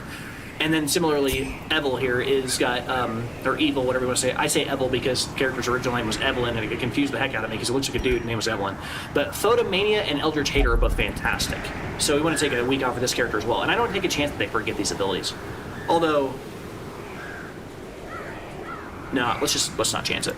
Let's go ahead and bring our Crusader, because Crusader's smack at this location. Extra damage against... Oh yeah, and he's loaded with all of the things we'd want here. Well, besides stun. I might go in and unlock that, though, because having this character do stun duty while everybody else is... We'll see. We don't necessarily need to. Maybe this is a good opportunity to bring Campbell. Campbell's good on almost every team. I'm a huge fan of this character. Alright, have him guard some people... Command's pretty solid. So this ability, Command, buff target. Plus 5 accuracy, plus 4% crit, and plus 15% damage while guarded. That's actually a lot better than you think, because you're like, guarded? What does that mean? Well, he has the ability to guard teammates. And guard means that he'll be the one that gets attacked whenever they get attacked instead. So you have a 1 in 4 chance of one of your guys getting attacked. If he guards them, now that character won't get attacked, and then your Campbell becomes a 1 in 2 chance of getting attacked now because they can attack him or that person, which will get redirected to him. So there's a 1 in 2 chance, and that becomes even more powerful once you start stacking protection on him and start stacking like ripostes on him, and then he just starts saying, "Come hit me," and he punches you back. Pretty interesting character, weird. So we'll bring these guys, I guess. The only argument you can make is, do I want to switch out one Plague Doctor for maybe... I could be sold on switching out a Plague Doctor for start leveling up one of these guys. I do want to start leveling up this Musketeer because the Musketeer has... Where's it at? Where's this at? There's an ability I like on here. Really like. Am I blind? Skeet Shot, Bypass Stealth, D-Stealth, Other Heroes... Yeah! Skeet Shot is insane. So this ability, you can target somebody. It says it's an ability that targets your opponents, whatever, it doesn't matter. But it says Bypass Stealth, D-Stealth, Torch +3, all other heroes on your side. When she uses this, you'll clear their stuns. You clear any marks on them. You remove a little bit of stress occasionally. I don't really care about that. The thing you care about is you clear stuns. That's incredible. But you clear marked targets. That's crazy against certain bosses. Some bosses just apply marks and then consume the mark. And if she can constantly remove the mark after they apply it, then she can basically like remove the one scary thing from the fight. So I actually really like this character. She's sneakily a support that I think it's underplayed. All right, let's go ahead and bring her. I'm gonna drop one of these guys here. I think I'm gonna drop Adony. Again, I'm not super hyped about Adony in general. I don't like Adony's abilities. This might be a drop here in a bit, but I'm going to keep that character because we have the slots for it now, and I don't really care about the other characters that we had in town. This character's at least level 2, compared to the other characters who had abilities I didn't care about, plus we're under-leveled. Let's go ahead and bring ourselves... Ligonier? Alright, and we'll lock in Blasphemous Vial on this character for sure. He has Plague Grenade. We could get Noxious Blast as well, but I actually like the rest of his abilities, or her abilities. So the Plague Doctor, usually, as I said, I'm really a big fan of the first 3 abilities, and then these 2 here. I don't... Incision's it's okay. It's not bad, and if you have it, sometimes it can be clutch, especially against, like, mosquitoes and things like that. If you have nobody on your team, if you got a whole Blight squad, then you just roll with this. Sometimes it can catch you and do some really good stuff. Disorienting Blast is really solid, folks. I don't use it that much, but it's solid. Clearing all corpses, sometimes when that ability is good, it's really good. And moving people around, doing all that, shuffling a single enemy can be really good. I'm just not a huge fan. Like, it's just, in my experience, it's okay.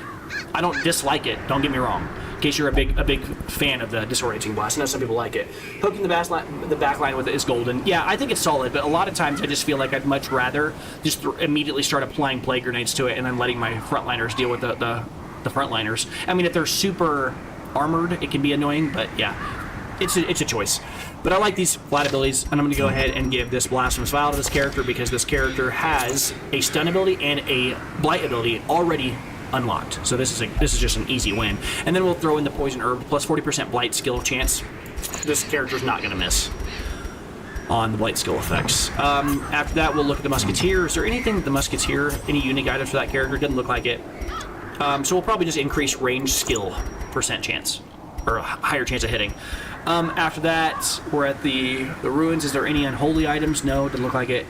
Extra damage is fine. Is this character rolling with damage abilities right now? Sidearm's fine. Aim shot. We haven't really talked about what these do, but don't worry about it yet. We'll get to it. This character actually rolled with some pretty solid stuff here. Aim shot that deals extra damage against marks. An ability that gives damage, marks a target, so the 2 abilities synergize. This is the weird ability. I think Sidearm's such a strange ability. Randomly target an opponent. Hit somebody at random. Hit them for 75% chance. You know, your damage is lowered. You deal less damage with the ability than you would normally deal with a regular attack, but then you'll buff yourself for 3 speed for the rest of the fight. It's kind of interesting. I think I've used this before to some solid success by, as soon as the fight starts, having everybody kill the front line, or kill the guy that's like the second slot, like some kind of a non-tank, whatever guy, and then everybody just immediately does that, and then for the rest of the fight, I don't usually use this ability, but maybe one time in a fight. Is it worth it after that? Yeah, I mean, I don't think it's a bad ability, but I don't think it's an incredible one. I'd much rather have something like a Skeet Shot on her. It's fine. All right, let's get a game going here, though. Pick some items. Let's go. Speed's fine. Do I have 2 stun? No, I can't take that item. I'd love to, but I've already got one there here. I guess we can just give her... Oh, extra accuracy. Book of Relaxation. Sure, let's give her that. Less dodge, but I don't really care. I'm really focused on her being able to do what she needs to do. We said here, do what she needs to do. That means nothing, but I want her to be able to hit. Okay, so the Crusader here, we've got a few items for the Crusader, plus protection is fine. He's already got a lot of health, and we already have 2 people on our team that can actually heal too. I didn't actually mention that, but the Musketeer can heal, and so can the Plague Doctor. So we got 2 people that are healing. I'm not really worried about a character that has protection when my characters can already heal, but I do want to start loading up on stun abilities. So we got 2. This guy can roll with 2 items that stun.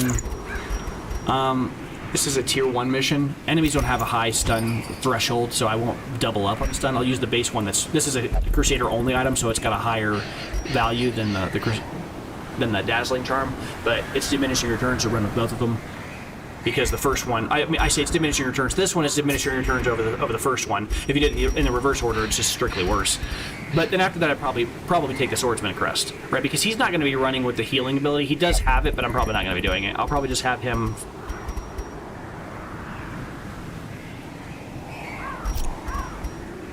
Maybe I give him the Surgical Gloves.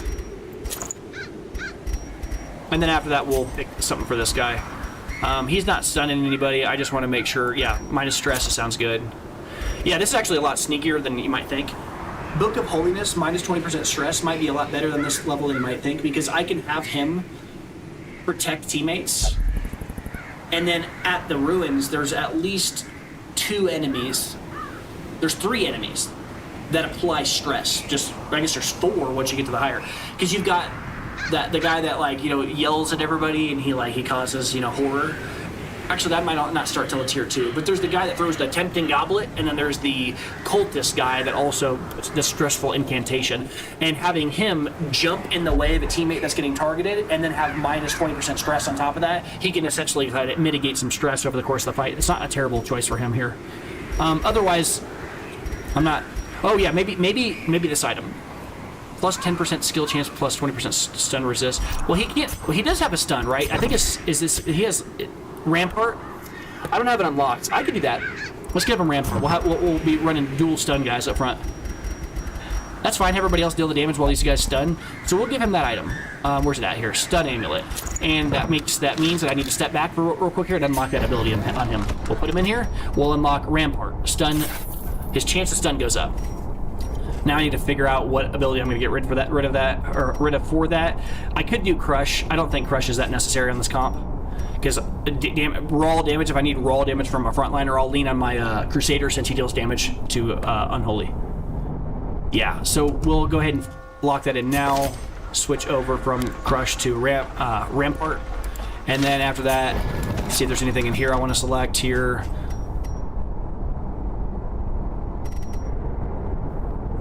I don't really care about the rest of those abilities on these other characters. Oh, actually, I might... No, this one already has... He already has the repost built in. Does my Crusader have what I want on him? I think we talked about him having Holy Lance already, so he has the ability to reposition if he gets moved. It might make... Oh, no, I didn't choose the item that lowered his healing, so that doesn't matter either. Okay, cool. Yeah, I think we're good. I don't think I need to change anything else out. You could make an argument for replacing Emboldening Vapors, because nobody in our team is a huge damage dealer. Yeah, let's get rid of Emboldening Vapors and unlock Noxious Blast. This character doesn't need Emboldening Vapors this time. Alright, and then let's go. For real.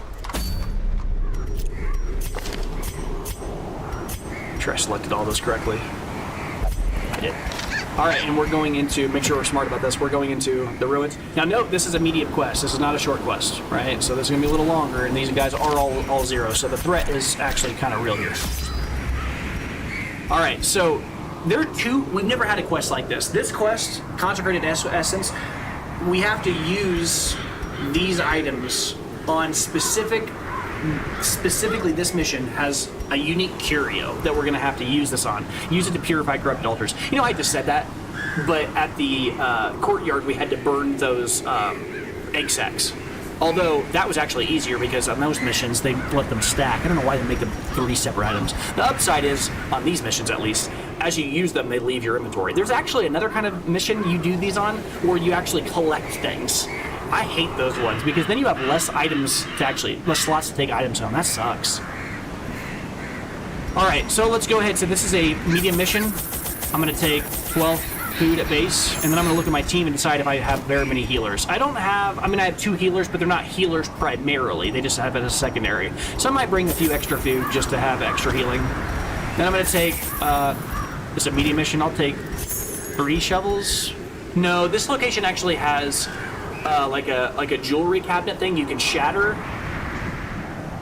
which might make us actually want to take an extra shovel. Or I guess no, it also works with the keys. So we'll just do 3 and 3. And then holy waters, I'm a big fan on this location, so we'll bring 3. After that, bandage. I actually don't even know if I really want to bring more than maybe 1 because our plague doctor can already handle the bandage. We got 2 healers. I don't even care about bandages on this one. Anti-venom, same kind of story. We already got 1. I might just bring 1 of each. And I'm always a fan of bringing medicinal herbs. You don't have to sell me on that item. And then after that, we should probably make sure that we don't walk around in the dark. So we'll bring 12 here. And you can see what I'm talking about. Look at the inventory. We have no space at all. It's tough. That's why we also got to be super discerning about bringing extra stuff. I mean, you can even make an argument. That's why I don't feel so bad only bringing 1 bandage, because there might be a real situation where we just toss the bandage. You know, I might just do it. I don't even need it. Oh, I can't sell it because it comes with one of our characters. Does the bandage come with you if you have... It must be coming with you from having a musketeer. Because I know we can't get rid of the anti-venom because that comes standard with having a plague doctor, and the holy water comes standard with having a crusader. I don't know who comes... I mean, I guess it could be the man-at-arms, but he doesn't seem like the kind of guy that's bringing a bandage. He's probably the chick who actually has an ability that's called patch up with the bandage in the image. Alright, let's go. I'm paranoid. I'm checking my items one more time. Alright, let's go. All right, ruins. Skeletons with high protection are susceptible to blight attacks. That's kind of what we were talking about, right? You want to kind of bypass that. Can the defiled be consecrated? Can the fallen find rest? It's a weird map. So we want to activate all 3 corrupted altars. Unfortunately, we're probably going to have to walk through all of this. Crate has heirlooms. A fortune waiting to be spent. Yeah. Hey, look! This is something we were talking about, right? All of my characters started the mission with no stress. Now they'll have exactly 20. I think we just confirmed it. I think you do get 20 stress if you're in your first dungeon at least at the tier that you're on, or baby's first dungeon period. I don't know. I haven't figured it out yet. All right, just trying to make sure. Oh, light dropped right before I went in the door. Make sure to light that torch. Okay, nothing. Okay, sure. I don't regret going that way, even though it was a short trip, because the last thing I'm going to do is go through this entire mission map and then find out that the one altar I had to unlock, or whatever I was having to do with that holy water, was in that last room. I would be so irritated. It's the guy I was talking about. This crazy madman, Doomsday. That ability is obnoxious. We want to take care of that as fast as we can. Now, this comp is not a big deal for us. Like, the enemies we're against right here, the only real threat in this comp is stress. The Bone Arbalisk will deal damage to everybody on our team a little bit, but we have multiple guys that can just heal. Piddling little damage is not a thing right now. What we really want to deal with is the guys who are going to be just eating us alive on stress damage, which likely means the best choice is probably to either throw a plague grenade at these 2 guys or just try to take out the Madman. Well, the Madman can be reached, and he's a human. I can hit him, though. I'm going to stun him. So, yeah. So, let's take out the backliners. If we can... Actually, hold on. This might be a great opportunity to stun the backline right away. Or do I... I guess I could just immediately hit him with the plague grenade, and then afterwards stun him after and give him 2 rounds of ticking. That might be justifiable. All right, here we'll aim a shot. Now, she has a pretty high base damage here. She has an 11% chance to crit. She's pretty solid here. So I could just try to kill this dude immediately. 7, he's dead. 7 damage. He's dead. That's awesome.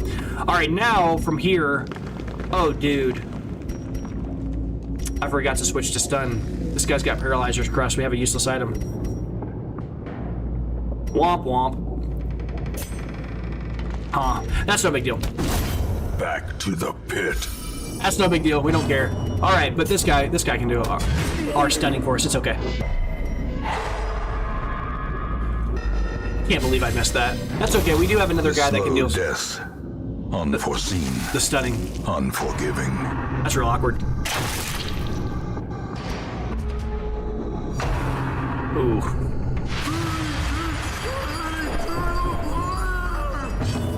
All right, get this guy out of here. Confidence surges as the enemy crumbles. Just shoot him in the head. That strategy for beating your enemy is just make sure they're dead. All right, burn through this guy. Noxious Blast. All right, and sure, we'll go ahead and kill him off. As the fiend no real threat here. falls, a faint hope blossoms. Oh, now you're just being disrespectful. Giving me more things that relate to stun here. That's awful. I'm just looking at these items and... Yeah, I don't think I'm going to take this Dazzling Charm, folks. We've already got one at home. And it doesn't... I mean, even though it's less value total than 350 gold, this 350 gold will find friends and calculate and eventually, you know, get us to a higher total than the Dazzling Charm. And I already have one. I mean, you could make an argument that I could replace it with the bandage. Sure. I don't really care about the bandage. It's one item. I said before I was probably going to either abandon it or use it quickly. Oh. Is this the actual mission thing? No, it's not. Altar of Light. So my guess is this probably works with holy water. What does it do? Oh, a buff. Plus 30 damage until camp. Well, so now we know that for the future. We should always use that on our damage dealer. So if I could go back, I would put it on her, on our musketeer. But the reason I did it this way was because there's been altars we've seen in the past where we've done that, and then it gave us stress relief. So I was banking on it being that, but that's okay. Extra damage is fine. I mean, it's not going to be an enormous buff on the character who's going to be doing mostly dot instead of like direct damage, but sure, I'll take it. Rather have that than a negative thing, right? All right, make sure we keep our torch up here. Oh, we're about to step on a trap. Oh, no, hunger check. It stopped us from moving, that's how I knew. See, this is brutal. Getting a hunger check this early seems like unfair, right? We just left we barely done anything to get a hunger check. Come on, man. Unfair. All right, sure. Use the torch. Wealth beyond measure, awarded to the brave and the foolhardy alike. Give us a few consecrated essence so we can use these things quick. That'd be awesome. All right, we're gonna go down the long path. Just gotta have to do what we have to do. We need to, where possible. Oh yeah, we know what this is. We'll come back for this. This, if you interact with the holy water, will give you jewels. We do not have the space for that now. This is the jewelry container thing I was talking about earlier that you can either hit with your shovel, you can shatter it, yeah, or you can interact with the key. Or that will have stuff in it as well. We're gonna ignore it for a moment. We're doing this because we don't have the space to carry it right now. The way is lit. The path is clear. We require only the strength to follow it. We also know that we have to backtrack into that room, so I'm gonna wait until I have space, potentially more space, to decide if I want to take those things. There's no harm in coming back. So here we have a choice. I can either stun those two guys in the back. I might do that. Let the musketeer deal with the guys in the back. I want to stun the guys in the back because those guys add a bunch of stress and they're just annoying. They really are. I'll just kill one of them if I can. Be gone, fiend. Okay, dude, 11% crit. It's not a joke. All right, let's stun and just keep stunning people, I guess. I could use command here and kind of show you what it does. Here, look, buff target, +5 accuracy, +4% crit, and +15% damage while guarded. But look, everybody. We haven't talked about that. It hits everybody. That's awesome. And it's just like the invigorating vapors we talked about on the antiquary, who I seem to really like. Just like the invigorating vapors, it hits everybody. It doesn't actually say it, but it does. It's awesome. All right, we'll go ahead and try to take out this guy, because this guy has 25% protection. This guy only has 15%, but this guy deals extra damage, gets unholy. We have a percentage chance to just insta-kill this guy. Another abomination cleansed from our lands. That's good. All right, sure. Nice dodge. It's not often you see a tank dodge, but we'll take it. Tempting Goblin on the right target. Doesn't really bother us that much. 15 stress. But not that big a deal because he hasn't taken any yet. All right, and then from here, we will take the Noxious Blast and we will put it on the tank because he has really high protection, right? We want to start to add dot to him, start taking him out. And then here we have a few choices. We could just try to add damage to the tank, but realistically, I may just try to take out the dead body. I could do either way. I'll attack the tank. The reason I'm attacking the tank is because he has an extra damage steroid against tanks. Or not against tanks, but against Unholy. Here, we have a few choices as well, but you can kind of see where we started to get into trouble. The third slot is tough on us. We can't reach him with the front two liners, so we really have to leave it up to the last two guys. I might just stun the front liner, and then he'll just die from blight next round anyway.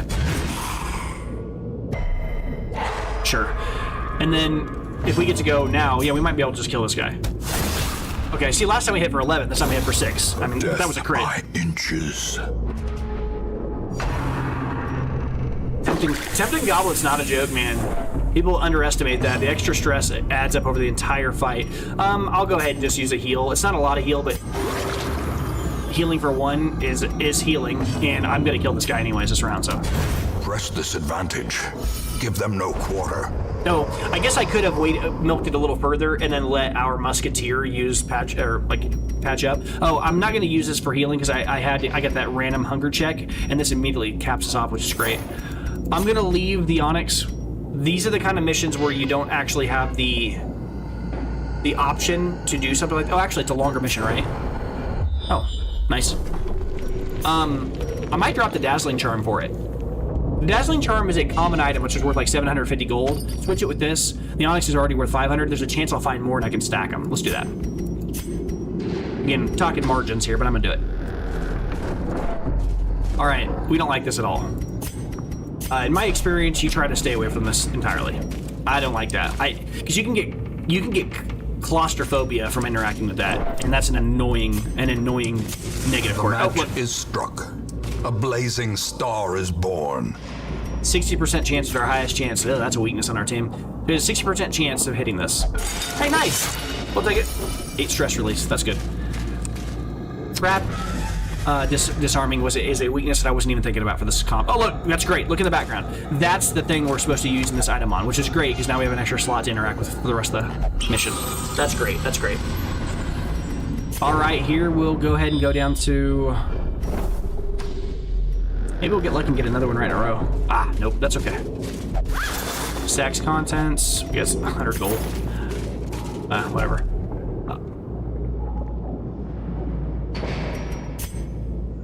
How many rooms have we gone to? A second hunger check? Come on. This is in the lower end of variance. This is unfortunate. All right.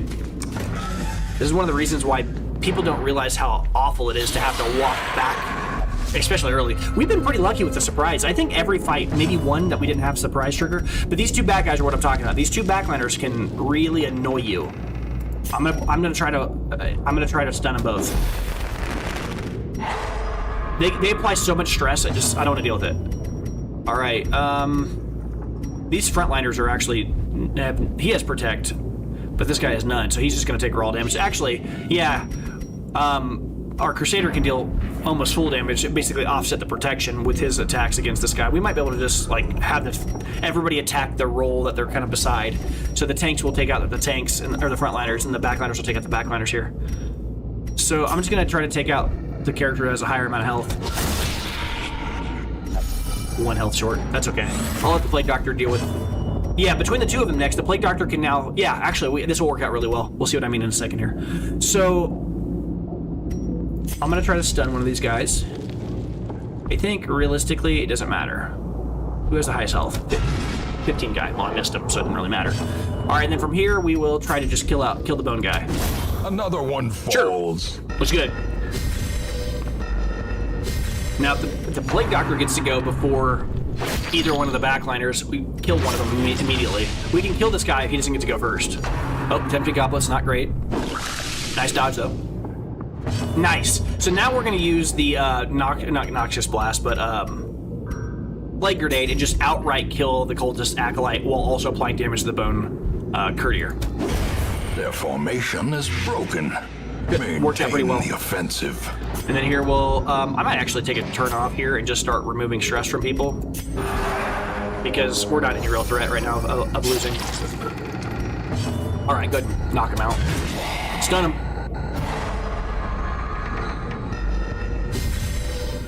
All right, let's kill him. 8's a lot. You see why the Musketeer... Is the weapon that cuts on its own. You can see why the Musketeer is pretty solid. The ability to just outright kill somebody, like just do that much damage to the backline's not a joke. I could apply a debuff to him. I'd actually rather take some time off and just let the these other two. I'm gonna take some time off and just remove status ailments, get rid of stress where I can here. He can stun him up. Might not work. We'll see. Yeah, because he already had the stun resist. Sure. Bleeds, but he's fine. And then now we'll start to heal him, I guess. And now he's got a buff. So this character's unique, right? Like every character is, but the Musketeer's heal makes subsequent heals to said character higher than last time. So last time we healed him for 1, and now, okay, it's not that efficient. But okay, you can't write that for a script. That's incredible. All right, stun him, and then we'll go ahead. Oh my god! Oh, didn't stun him. That's okay. Remove the heal. Oh, it wasn't even him that healed him. I didn't realize that. Never mind. All right, now I'm gonna try to de-stress some people. I'm just trying to take some time off to de-stress people. That's all I'm worried about right now. Heal random people. Now I can't do this forever. You can't play with people because if you keep going, eventually extra enemies will spawn. You can't just keep doing this. So now we take it seriously. You got maybe 1, maybe 2 rounds to play Gently. with your enemies. This is how a life is taken. When I say play, what I mean is like min-max and try to get extra heals off during the fight. All right, from here, I'm gonna go ahead and I might actually, no, this is too deep. I'm never coming back here, so I'm gonna go ahead and loot this, unfortunately. If it was closer to the center spine of the map, like up in where this trap is, I might consider this, but it's too far away. Okay, make sure I actually use the skeleton key for this. What we get? Okay, we might be lucky, actually. Oh, never mind. We have the space. We do have the space, and we do have the space. Okay, that wasn't as bad as I thought it was initially. You know, I might just leave this portrait.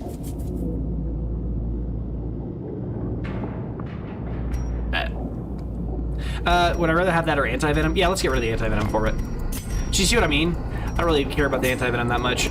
It's fine, but like we have a guy on our team that can literally remove it whenever. And it's just like an embarrassment of riches. It's extra and we don't really need it right now. Now, be careful. Just remember though, we do have to retrace our steps and walk over all the curios we just did. So we're going to run over at least 2 more curios that we'll be taking resources out of, which is why we earlier didn't want to... Nope. I'm leaving that alone. I'm not a big fan of that. In the wild, they say, you know, if an animal has vivid colors, it's warning you to stay away from it. That thing is covered in spikes. I'm good. All right. So here, I'm actually going to use the shovel, despite the fact that if I use the skeleton key, we get closer to an empty slot, and that's because there's a higher probability of finding at least 2 chests probably before the whole mission's over. And we haven't even... I know of 1 obstacle on the map. I can see it right there. So odds are there's going to be 1 or 2 shovels that'll be needed for the rest of the mission. I'm going to chance it and guess we'll only need 1 past that. I might be wrong. Hey look, an onyx. We got rewarded by total chance. We don't have enough money to take this 25 gold. I don't care. I'm going to leave it. Use a torch. The light, the promise of safety. Alright. So I might open this on the off chance it has another onyx in it. Odds are I'm going to open it and it's going to have like a ruby or something, and that's going to be annoying. Am I ready? Can I do anything about that? I might just come back. I know that might be crazy, but I might just make a huge trip back and gather resources on the way back. Let's just do that. I'm not in any real hurry here. We'll just remember that's the last place we come back to. It's a long trip back, but I'm not that bothered by it. I want to get rid of these nonsense items, these consecrated essence first. Oops. Before we start taking resources. Okay. What's this chance? 50-50? Do I chance it? Sure. It's okay. He can just de-stress himself for a while. I'm not worried. Curious is the trap maker's art. His efficacy unwitnessed by his own eyes. I should not have interacted with that. I did not get punished though. Because we're going to be coming back here, right? All right, go ahead and use up this. Even the cold stone seems bent on preventing passage. I thought that voice line only triggered whenever you didn't have a shovel. Maybe I'm crazy. All right, nothing. We're going here. Secret room. Herbs work good on it, but yeah, if you don't have them, they can screw you. Oh, I guess I might have forgot that herbs work. I know this thing is actually pretty flip of the coin, right? If you come here and you have a character that doesn't have any quirks, it's a good thing. Let's go ahead and put this on her. It might be bad, it might be good. It can literally be good or bad. I might just have this character go in the booth and see what she comes out as. Okay, that's fine. 15 stress, I'm not that bothered by it. Sometimes the character can come out with a good quirk or a bad quirk, and it can make you, it can be good.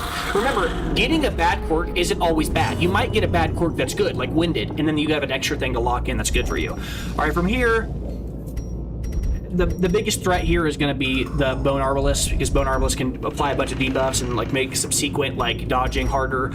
The Bone Rabble, they're just dorks. They don't really matter that much. Most of our characters have a lot of health. I'm not too worried about that. So I'll probably just try to take this guy out. Oh, I can't hit him. Noxious Blast only hits the front 2 lines. Sure. We'll just kill one then. He's going to die very quickly from that. From here, let's just stun him out. You might have thought that was an overkill, and I would forgive you for that. But the thing was, he had 6 health left. It was going to take 5, put him 1. I just guarantee he died. That's all I did just there. And then from here, I could probably... Yeah, well, let's go ahead and call the shot on this guy, just to guarantee he dies. And then we'll have our Crusader just instant kill him. Or the Crusader. He got moved. That's okay. Not that big of a deal. Continue the onslaught. Destroy them all. The Crusader can only hit the front 2 lines, and that guy had moved himself, so it's kind of an unfortunate thing, but now it's actually perfect. So this might be able to just kill him, hopefully. Close. I removed his dodge, which is what I was talking about. Ew, gets to go twice really quickly like that. Sucks.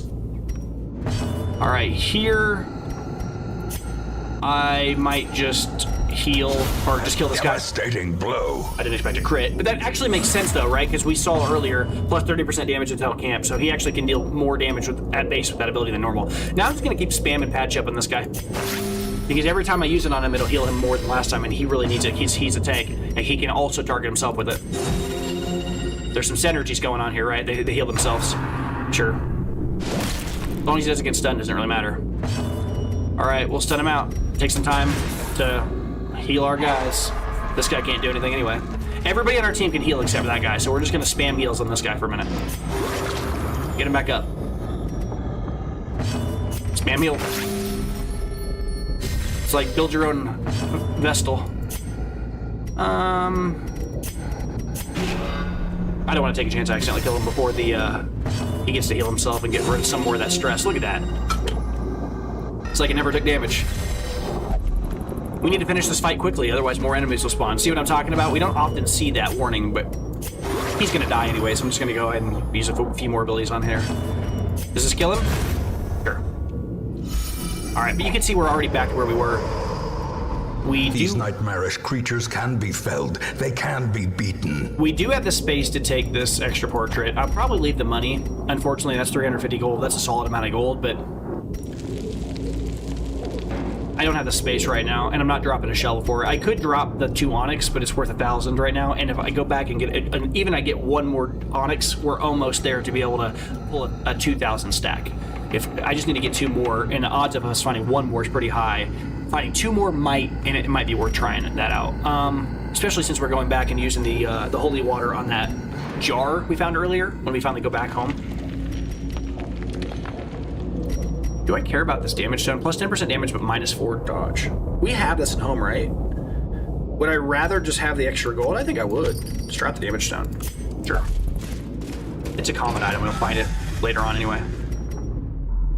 Let's take the raw gold, I think.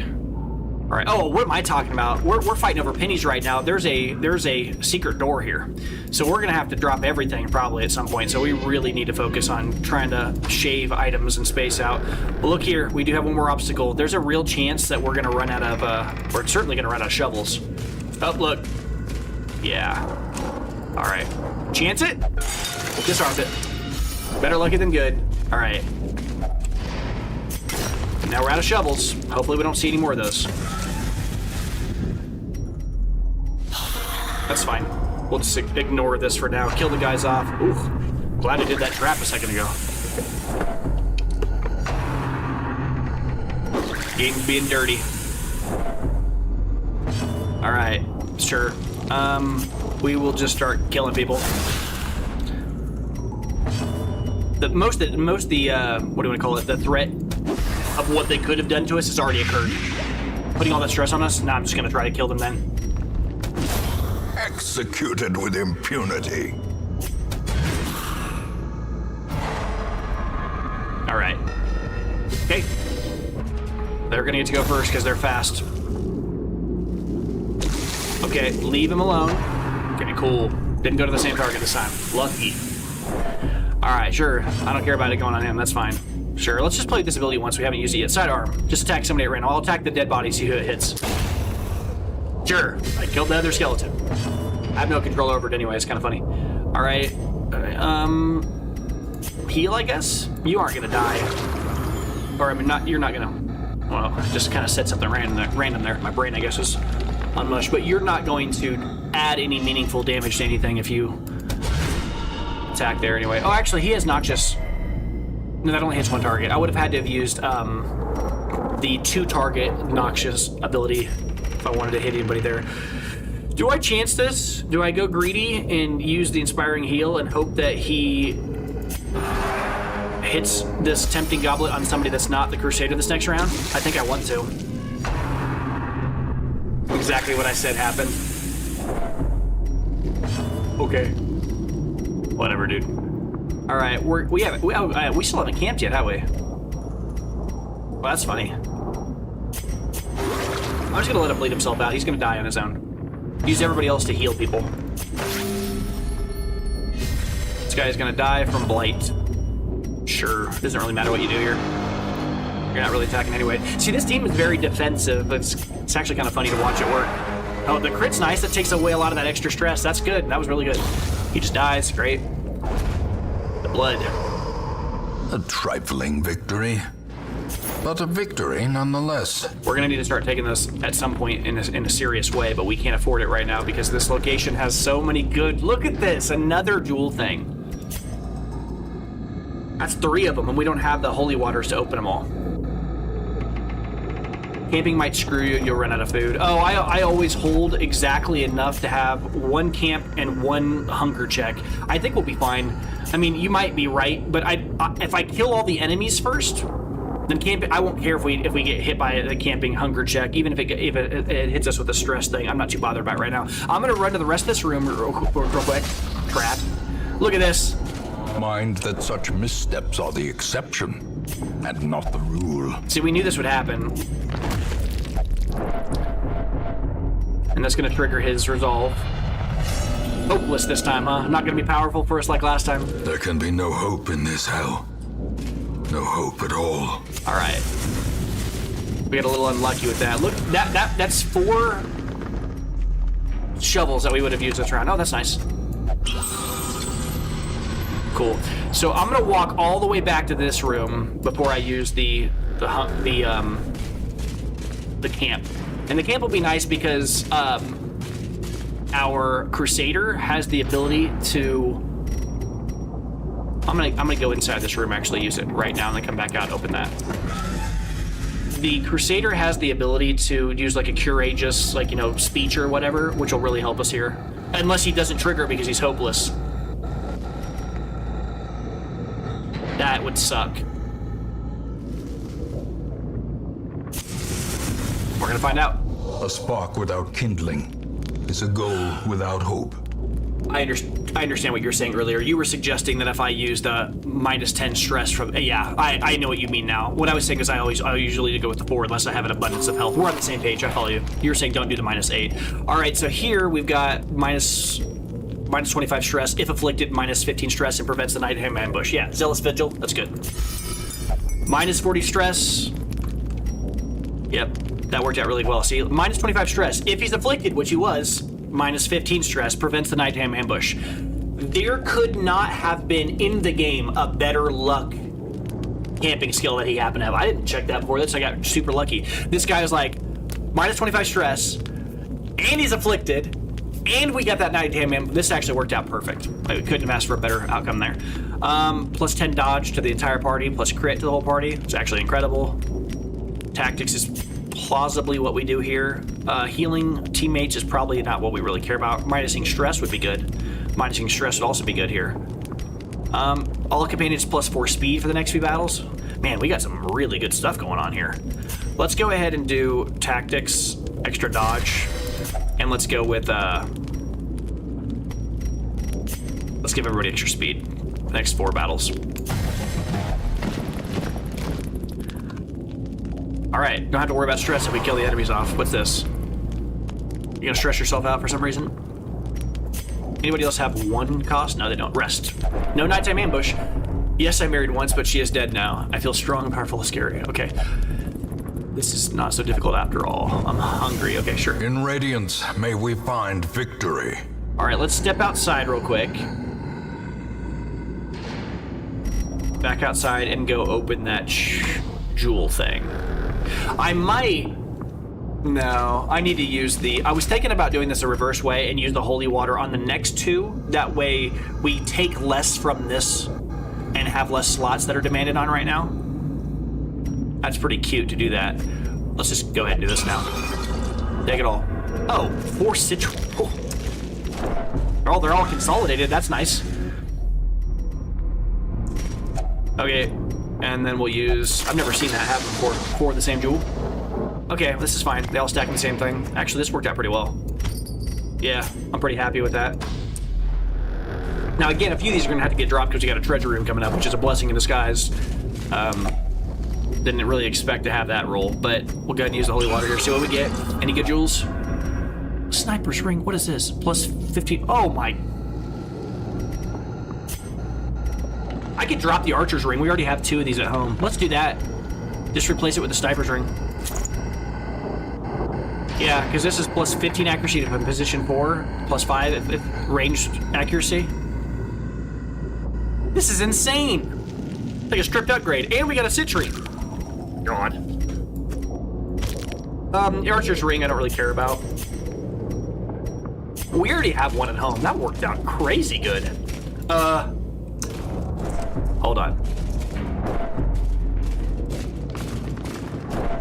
Oh no, I'm going backwards. What am I doing?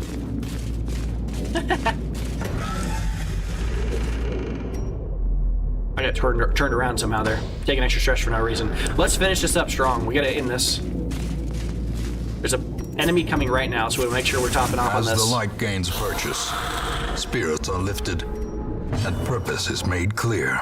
As far as enemies are concerned, I don't think we could have rolled a better thing to be up against right here. That's pretty nice.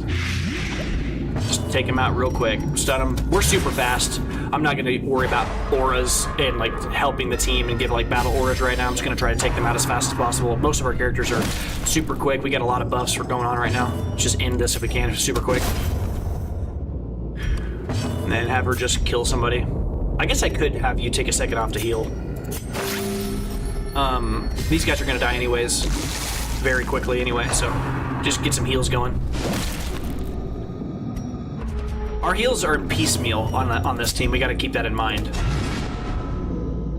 Okay. I'm gonna make sure we heal while we can. Is this guy the one that has the extra healing? Yeah, on himself. Because he has a bonus to healing because he was healed by our musketeer, and the musketeer makes it so that all bonus or all of the healing subsequent after that initial heal are stacked or made more potent. So he can focus on healing himself there. I'll just have her start healing people. And he can actually start removing some stress heal off of people, or start stress healing people. We will kill this guy. Yes, I know. We don't want to play with him. We'll kill him, and we'll be out of here. He will die in his turn anyway, so we're good. All right, I'm gonna hit a body. If I can sneak in an extra heal, might as well, right? He might just get to go. And all right, cool, an extra heal. Let's heal, I guess, the Crusader. We're not gonna get to go again. Yeah, the Crusader would have been nice, but extra money, sure. We have the space for it. Be wary. Triumphant pride precipitates a dizzying fall. I'm gonna leave this sack until we go to the final room because we do have one more consecrated essence that we want to get rid of, and we might have the space. Who knows? One last, of course, you would be at the very far edge of this map, right? Right, very, very, very end, huh? All right, we got one more torch. Humans. That's nice. It's nice to be surprising on them here. All right, let's. What am I doing? Light grenade. Just as much DPS as possible. I'm just gonna try to. I don't think extra crit matters with this comp. I mean, it's okay with the. I think I'd rather just stun someone.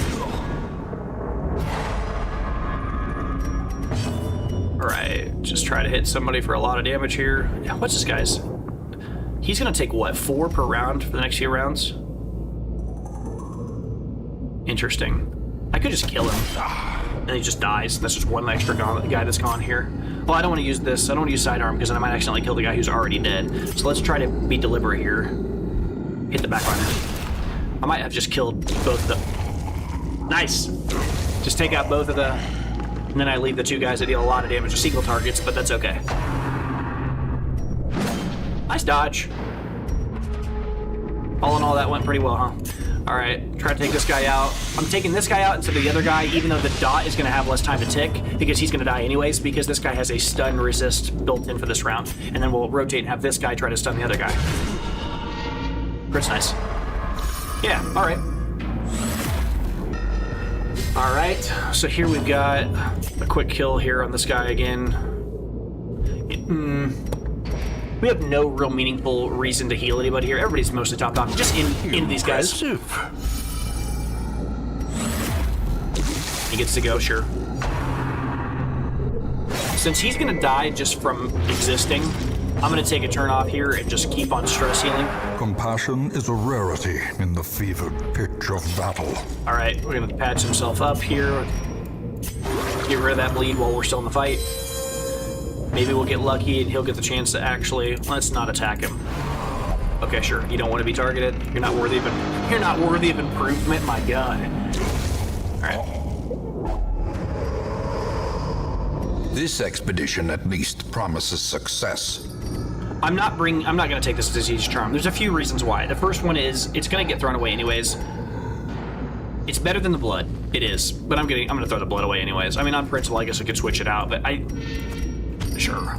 They're both gonna get dropped anyways because I want to switch them with treasures here in a bit. The citrine looks really good, but it's such a sad thing to roll. Spiders. Okay. We'll be okay. This comp actually, these guys that are on my team actually are totally fine with slots they're in, which is kind of funny. It didn't really affect us too much that they switched our spots. I think it's funny that the switched our spots. It's funny that the very last boss is just a group of dork spiders. Sure. These guys all work in the slot they're already in, so this didn't even do anything. Okay. That dude's getting picked on. Alright, shoot somebody. He shot the stun guy. Talking about getting picked on, huh? He's down to 1-2. They're all at 1. Alright, just use the light grenade to kill one. The ground quakes. Sure. Alright. Shoot somebody. Did you kill the second guy? The guy that was already almost dead? Sure. Stun somebody. This is so funny. Nobody in our team, they moved everybody around and nobody in our team cares. Their abilities all still work there anyway. Might's annoying. If you can tell, I'm probably not worried in this one. I think I'm okay. I'm probably just gonna take some stress off people. Wait a second. Oh, I used the wrong I used battle heal. I forgot he had that ability on him. That's funny. As you can kind of tell, what I'm trying to do right now is I'm basically trying to min-max heal or min-max stress heals right now because that's the only thing that's gonna matter. We're done with this mission, right? So, oh, Ruby. Ghoulish horrors, brought low and driven into the mud. All right, so right now, all of our guys are full health, and if we have a hunger check, it's gonna give us some stress. Nobody's gonna go over the edge. I'm gonna throw our food away. We're gonna take some extra stress from it, but I don't care. I'm gonna take the extra crests here. I'm gonna take the ruby.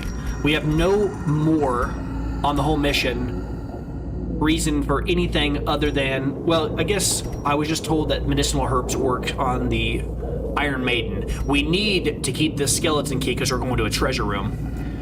It'll be gone afterwards, but this will get replaced by the trapezoidhedron, whatever, that trapezoidhedron, whatever, chest or treasure.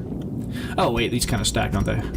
Guess we have a little less gold here than I thought. The jade will probably be what gets tossed, even though it's better per unit than the citrine, but we've already got quite a few citrines, 5 of them. Looking at this, the only items I'm certainly not going to get rid of are the money, this money can go. The citrine is actually weaker than it looks because it's only 1,500 gold.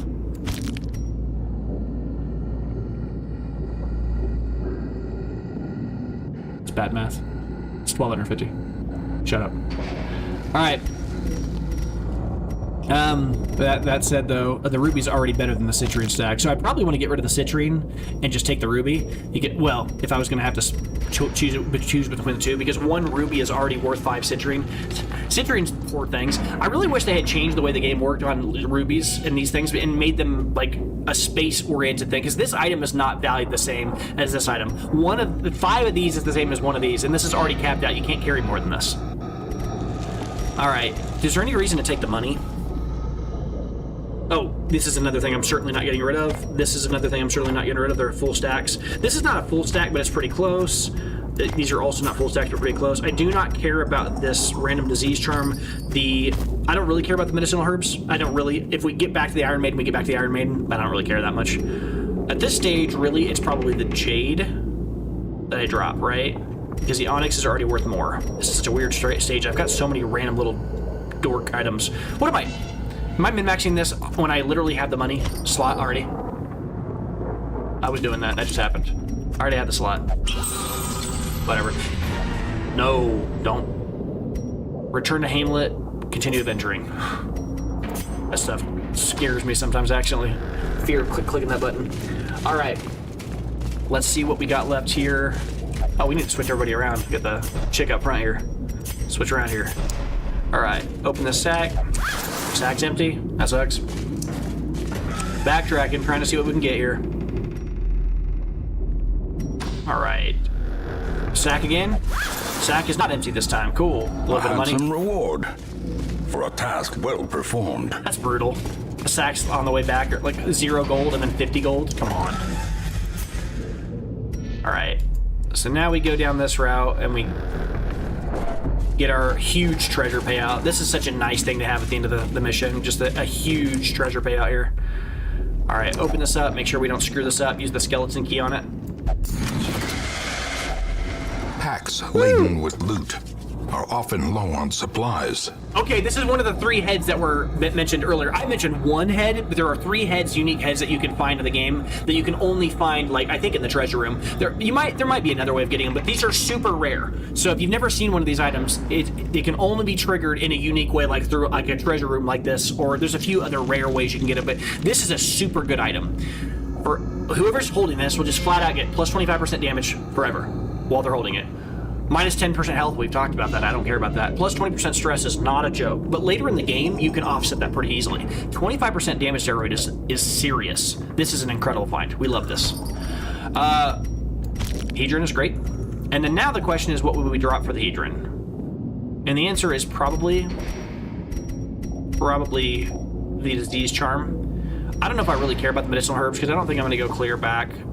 You know what, I might, even though, technically speaking, the Iron Maiden, I don't even know what I get out of it for using the medicinal herbs on it, but I'd like to unlock the information. And so for me, I'm going to do this, even though it's probably not efficient. I'm going to do it just to unlock that info, because I'd like to know. This day belongs to the light. Well, whatever. We missed out on that. It ain't that big a deal. I forgot to go back to that last jewel thing. I clicked the button to go home instead of like leave my inventory. It is what it is. All right, that's cool. All right, so what did we get here? Backtracker, not a huge fan. Claustrophobia is terrible. Clutch hitter plus 5% crit when below 50% hit. I'm not a huge. I love clutch hitter on the I love it. It's solid on the flagellant, but everybody else I'm like eh. And then here we got curious, obsessed with acquisition and knowledge. That's not good. Interacts with curios when we don't want them to. These are all bad. Plus 20% stress if the torch is above. Man, these all suck. That's a costly roll on all of those. So I'm gonna have to get rid of all of that on all of those people. That sucks. The shuffling dead are silenced. We have claimed dominion over the ruins once more. So now we have a choice. Plus 33% resolve XP in the ruins in the next quest, and plus 15% extra damage in the ruins. So this is what I'm talking about. Now we know what this does, and we'll remember that. And that's analogously, there's a similar mission or a similar thing that can trigger at every other place out of the base 4 in the game. And that's useful because if you can wait, if you have a little bit of patience, you can week by week wait until these missions appear at each of the simple locations. The base 4, I say simple, and then what'll happen is if a boss spawns there, then you can be like, oh, okay, this week I'm going to go there and knock out that mission. Then next week I'm going to come back at you with an extra 15% damage steroid. Pretty solid. All right. Okay, so actually, let me give me some information here about what happened last week. Ramée had all of her stress removed. Abby, she's no longer paranoid here. Center Pont, but at the Abbey. Sanitarium, he got rid of the worries. Removed. Okay, so everything is exactly what okay, he's thirsting for blood. Neither of them used any of it, which is good. Actually, we might be able to gather some information about how often they use blood from this.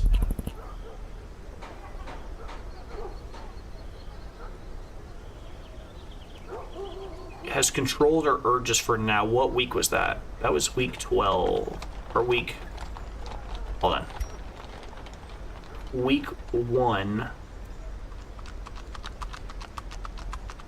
So this is everything that happened in week 1, right? And this is week 16. I see.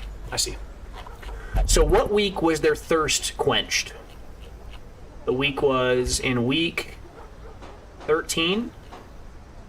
And then nothing happened in week 14. Nothing happened in week 15. And then in week 16, they've now become thirsty. Wow, that's actually a lot more forgiving than I thought. So their thirst was quenched for now. Then they went 3 weeks without needing blood, even though they're thirsty now. So I guess it's every 4th week they use up a blood vial. That's actually a lot more forgiving than I remembered. Maybe that's because when I first played, I didn't know what I was doing. All right, let's go ahead and make sure we do, before we do anything, we're putting Randall to the transept. because we missed out on that last time. Okay. And then we'll also... Is there anybody else I want to put in here? Well, I can't. Everybody else is...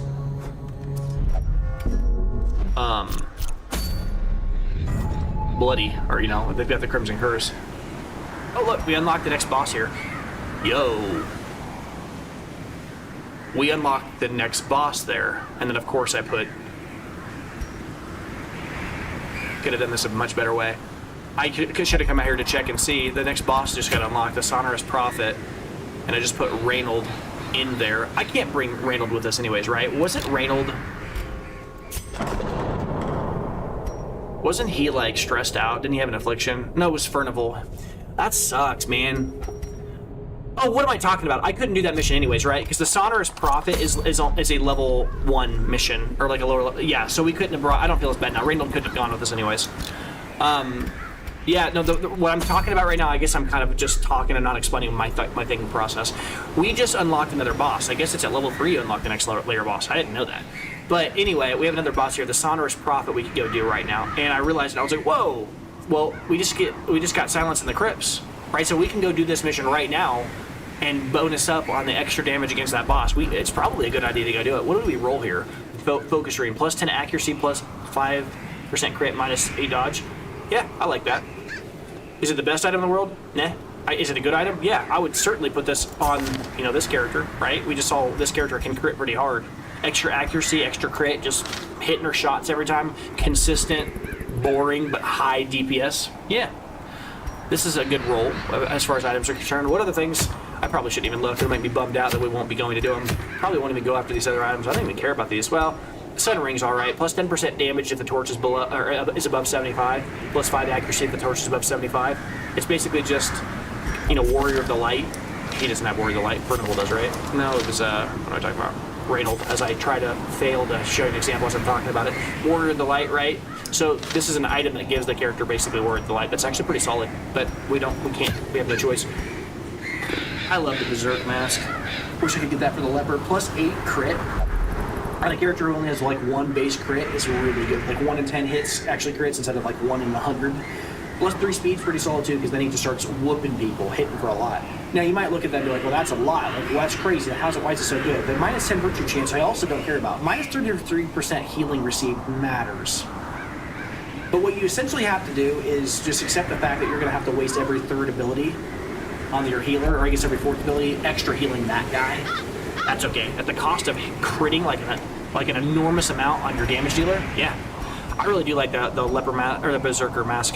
The Berserk Mask. It's a pretty solid item. I'd like to get that if I could. Look at this! Same item again. The Lioness Warpaint. That's the 4th week in a row. This confirms it. The item does not change week by week until you've at least initiated the event. We've already got the marbles. The Moon Cloak's funny. Extra protection and dodge whenever the torch is below a certain amount. We haven't really tried to look at a team that does that kind of stuff. It's just really weird. We're certainly going to be doing the focus ring here if we do anything. Step out here. Think about the comp. Think about who we got. What we want to do, who we would necessarily need with us if we would go see the Sonorous Prophet. One thing I will say is no matter what we do, we can't bring a level 3. So we're certainly going to give some tavern time to Dismas because he missed out last week because I accidentally fat finger clicked the wrong thing. I don't know if I really want to waste my crest on that though, because I think we were talking about maybe upgrading like the blacksmith or something. We need to save our stuff for this. Well, we got to be careful. We need to stop upgrading all these other things right now. We need to save up some deeds to upgrade the armor smithing and the weapon smithing, because we're starting to get dangerously close to our guys being leveled up and not having a next tier item or next tier weaponry. Like, they're higher level, but they're not physically stronger. So they're fighting harder enemies, not having grown themselves really. But they do have items to offset it, but I need to make sure that I'm careful with that. I don't want to out-level this. So, yeah, we're going to need to not spend any crest this week, even though I'd like to. I'm not going to invest in any more stress relief stuff for now. We're going to hold on to our crest. We have portraits for days, but it's crest that are the bottleneck right now, as well as deeds. Sure. Okay, yeah. I'd love to bring Werman. He's stressed out too. We just don't have the people I guess we could bring Theon. Oh, actually, Theon's a really good one for this, because if I remember, the Sonorous Prophet is the dude that has the pews in front of him, and you can destroy those to get extra money. And this guy just does a lot of damage. And the Sonorous Prophet also, the Prophet in general, if I remember right, is the dude that keeps spamming the debuff, or the marked debuff, and this is the thing that I was talking about you could use. I think you can remove, because like the Prophet I think drops ceiling things on you, and you can like remove, you get marked. Although in my experience, the best way to fight the Prophet is just to bring 2 healers. And like every single time he drops the ceiling on you, just heal him and keep him off death's door, and then everybody else is just piling on damage on the guy. He's the only guy that attacks you. That's probably what I'll do if I go up against him. Because it's not really like, being on death's door is not a big deal because you're not actually dead. Just making sure that you keep your health above 1 or above 0 is all you really need to do. Alright, so who am I going to send away? Because I think right now I do need to accept that these guys need to get some time off. We're sending Furnival here. Oh no. We gotta... Oh, actually, I was thinking it was Furnival that needed to go in the transept. That was Reynold. Yeah, so we need to probably load up all of our dudes who are stressed out that are not infected right now. Get them all ready to de-stress in one location, and the other location will have our infected people go there. Actually, there's nobody here, Dismiss, but nobody really here that I care about making sure is de-stressed. Sure. And then I might just spend the extra money here this week and get Guernin in there and have him de-stress as well. And then after that, we will put Campbell in here, de-stress. Get some people de-stressed here. Let's just do this. And then whoever's left will be who we consider to bring with us to go fight the Sonorous Prophet. I could have been maxed out a little bit more, but I don't really feel like sitting here and doing that for 10 minutes. What I'm going to do over here is look at my list, see what I got. I got lepers for... Oh! Wow! This is my... Oh, actually, no, we already have her. So it's not, I picked her up last time. The reason I got excited about the Hellion is the Hellion actually has this ability, Iron Swan, which if she's in the first slot, lets her massively crit. Plus 5% crits a lot. But she just hits the person in the far back.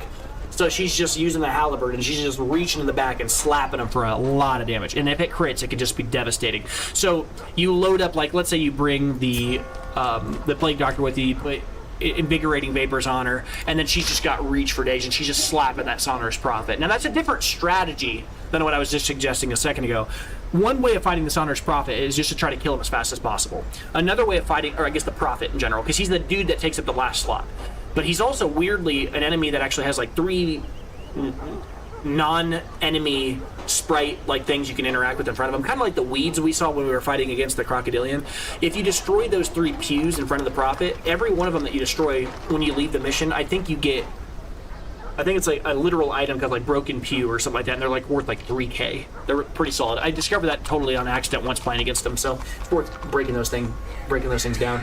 Only downside to that ability is that enemy groups of 3 or less can't hit any targets. So it can I might have missed what you were talking about in that specific case. I'm sorry, buddy. Might not have caught what you were talking about when you said that. Alright, so looking at these other ones here, what do I want to bring? Is there anything I want to bring elsewise? Early Resurrect. Oh, Iron Swan. Oh yeah, you were talking. Okay, gotcha. Yeah, only downside of that ability is groups of enemies 3 or less, you can't hit any of the targets. Yeah. But I mean, you obviously are, when you're bringing Iron Swan, not to hit, not because you're like trying to deal with like crap mobs. You're really bringing it because you're trying to take out one single person, and then you bring other people to make up that difference. And it's not like she's not going to probably have Wicked Hack or some other thing. I'd usually bring something like this with me too to make sure she can deal, pretty well with the front line. But I already have her, don't I? I did say that earlier. I picked up one of her. Maybe I don't. Maybe we dropped her. Oh, I don't have one of her anymore. Maybe it's worth picking her up. Wow. I swore we had one of them. I thought we had a Hellion. We did have a Hellion. We must have got rid of her because she had, like, the Crimson Curse. That must have been something that happened in a previous episode, and I'm just forgetting. Warrior of the Light's good. I like that. Beast Slayer we talked is good. Early Riser's good. This might be the point where I drop a Adony. The other Plague Doctor I didn't care about. I don't like any of these abilities. Is forcing the missions that we're against to be over leveled compared to the rest of the team. Is like it will dropping this character will bring the average level of our quest down and bring it closer to the center of what everybody else is ready to deal. Give us more options. And this character does not have perks I really care about at all. None of these are exciting, and I already have another Plague Doctor who is better, who I'm currently, you know, betting. Well, I guess is better is relative, isn't it? Unholy Haters, or Unholy Slayers, okay. No, actually, this is really good. Because he doesn't need to deal extra damage, he just needs to have extra accuracy. This is pretty solid on him, or on her. Although there's other better things. Unholy is specific to this character. Again, we're arguing over C tier, you know, decent perks. There are much better perks to roll in this class. Ruins Explorer is mediocre. Meditator, not mediator. My brain is like juxtaposing those.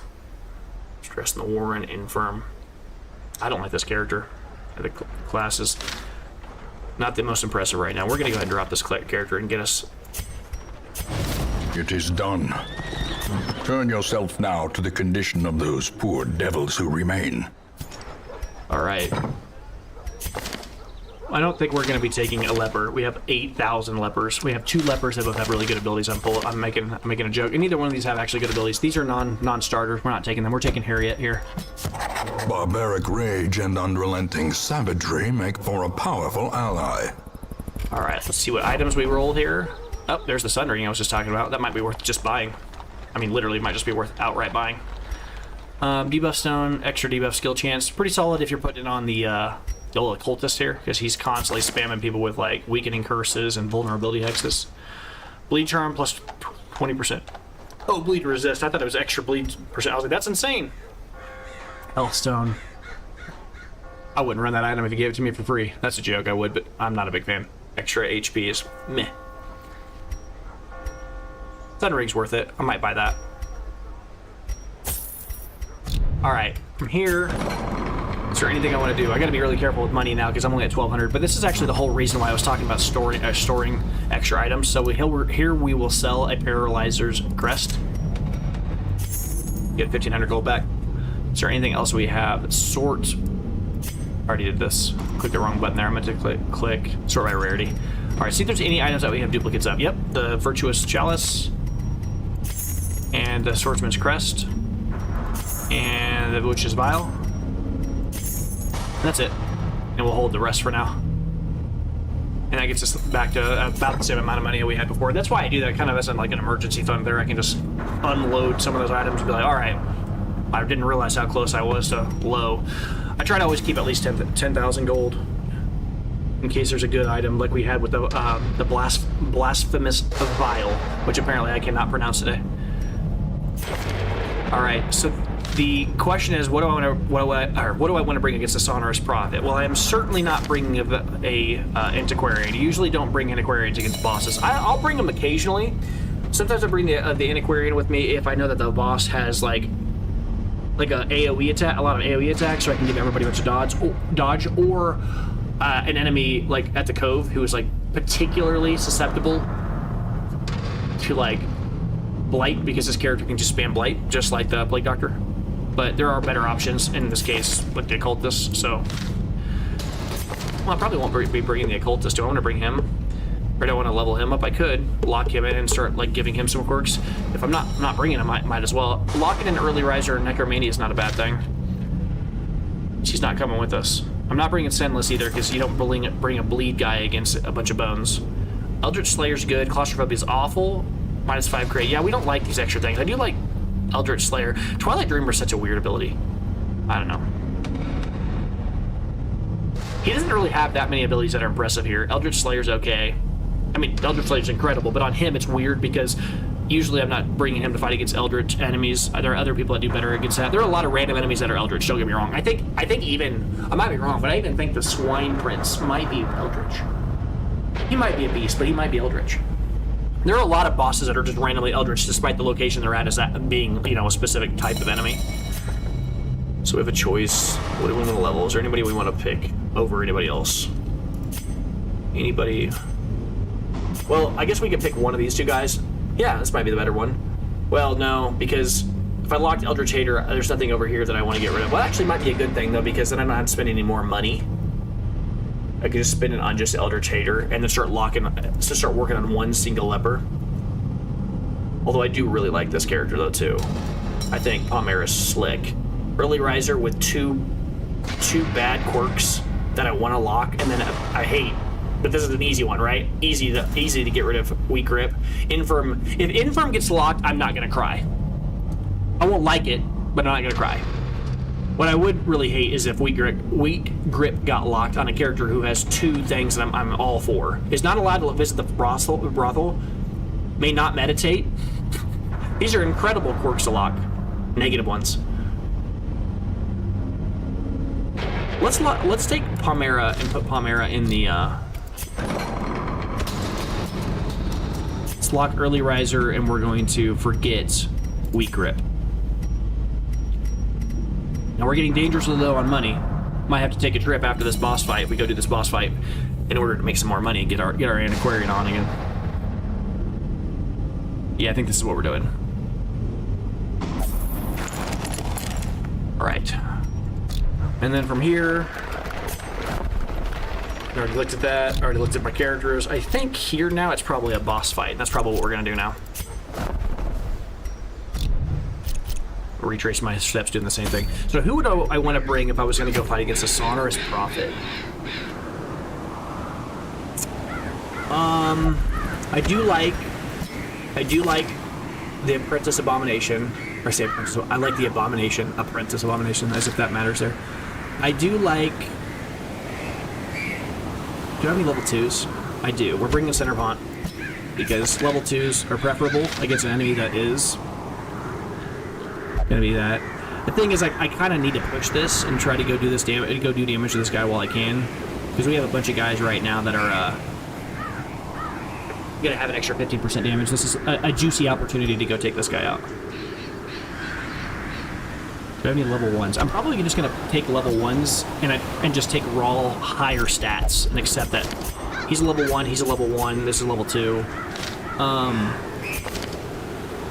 We could bring Renee. So Renee would guarantee... The problem with this comp is that I have no healer. That's dangerous as hell against this guy.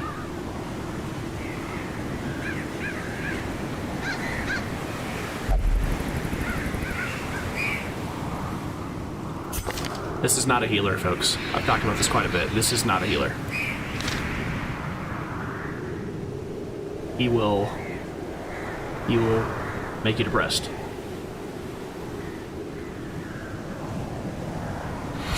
Alright. Here's the question. Can I kill him fast? I think I can. If I just start stacking damage as fast as possible, I can do it. I can have Centerpont drop a bunch of blight on him. Start lowering his blight resistance. I can use the Highwayman to hit him for increased percentage damage for the rest of the fight, and then just start spamming damage on him. I can even Grape Shot blast it like the pews, and then have two frontliners just hit it for a lot of damage. If I wanted, I can just try to deal as much damage as possible to the guy super quick. Now this is a very, very greedy play, because the reality is he's probably going to kill one of my guys if I go this route. I can't afford to bring a level 0. I just can't do that. This is a boss. So I'm probably going to have to bring a level 0 guy. Just need some poke and some wall meat to tank the rocks. Yeah, but see, that's the thing, though. I don't think I'm going to be able to tank the rocks. Those rocks hit for, like, I think, like 15 damage at level 1. They just hit for a lot.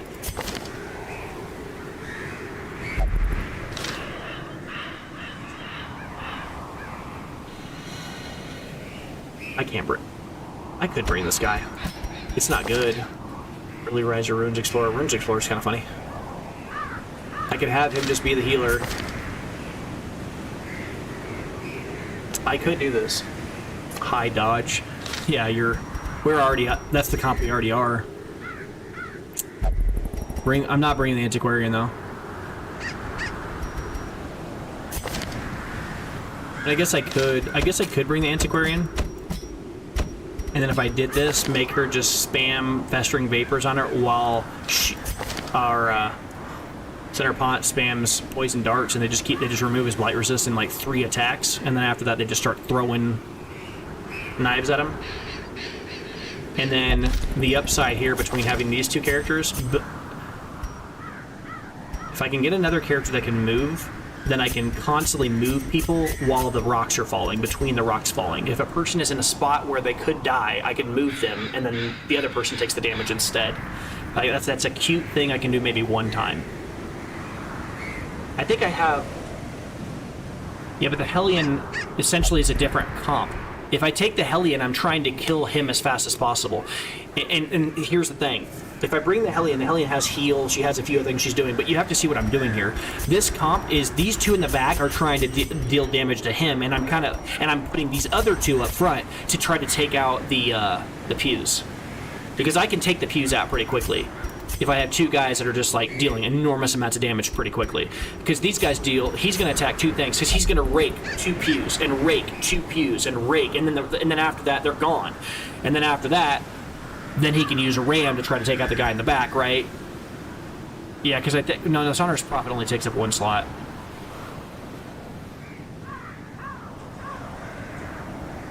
I have to know this. Is the Prophet 1 slot? Darkest Dungeon. I just got... He's 1 slot, right? Or is he 2? He's 1 slot. Size 1. So the downside of bringing in Theon is he literally cannot reach the back. No, I just looked it up. I was just checking. He's size 1. I was pretty sure, because there's 3 pews. He can't be in one of the... I was like, hold on, how is it possible to be 3? Memory served he had 3 pews. So the problem with bringing this guy is he literally cannot hit the Prophet. That is an obvious flaw in this comp. So maybe the answer is to bring her. If I do that, I'm committing to not attacking the pews. And it also is a split comp, because bringing her, she's focused on bleeding the target, or just dealing an enormous amount of damage, I guess, technically. Well, bleed out wouldn't affect him anyways. I'm saying she's committed to bleeding. Actually, 2 of her abilities that deal bleed don't even hit the target, so that she needs to be constantly Iron Swanning. This would be an Iron Swan comp. I could do that. I could have everybody attack him, have her up front, but she's level 0. What about Ebel? Ebel can withstand or do Intimidate, right? Drop his damage, or do Revenge or something. Actually, Ebel even has a base heal, which is kind of neat. This might be worth doing, because I could chop, do the same thing.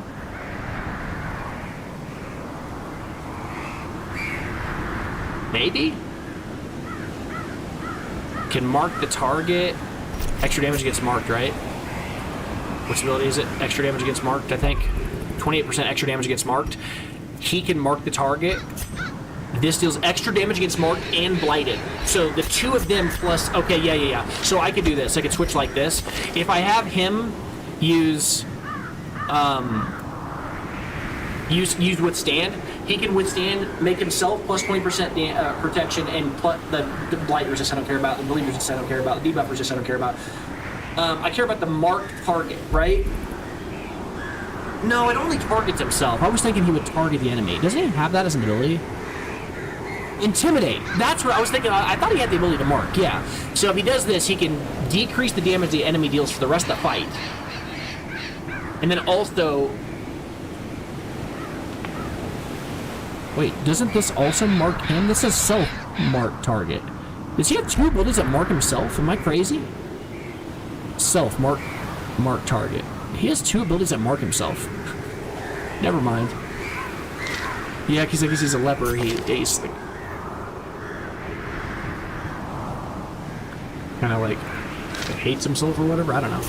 You know, I could also... You could make the argument that I could bring a Beast Houndmaster, but the Houndmaster is again level 0. I really think the best choice is probably just to bring somebody who has just more.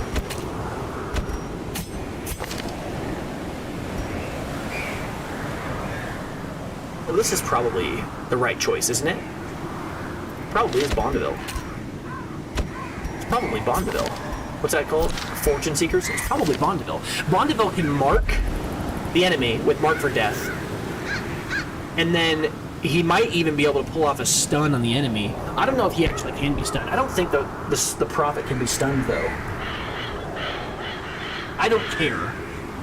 The thing I'm bringing him for is specifically the fact that he can mark a target, and then we would have our Grave Robber then deal a lot of extra damage with thrown daggers. So like the first round, the Grave Robber would throw out the poison darts, and then the next round would just start throwing thrown daggers for the rest of the fight, because she would be dealing extra damage off the fact that the enemy was blighted, because the Antiquarian's blight, gonna probably throw that out there. And then for the rest of the fight, the Antiquarian's gonna be throwing out dodge buffs.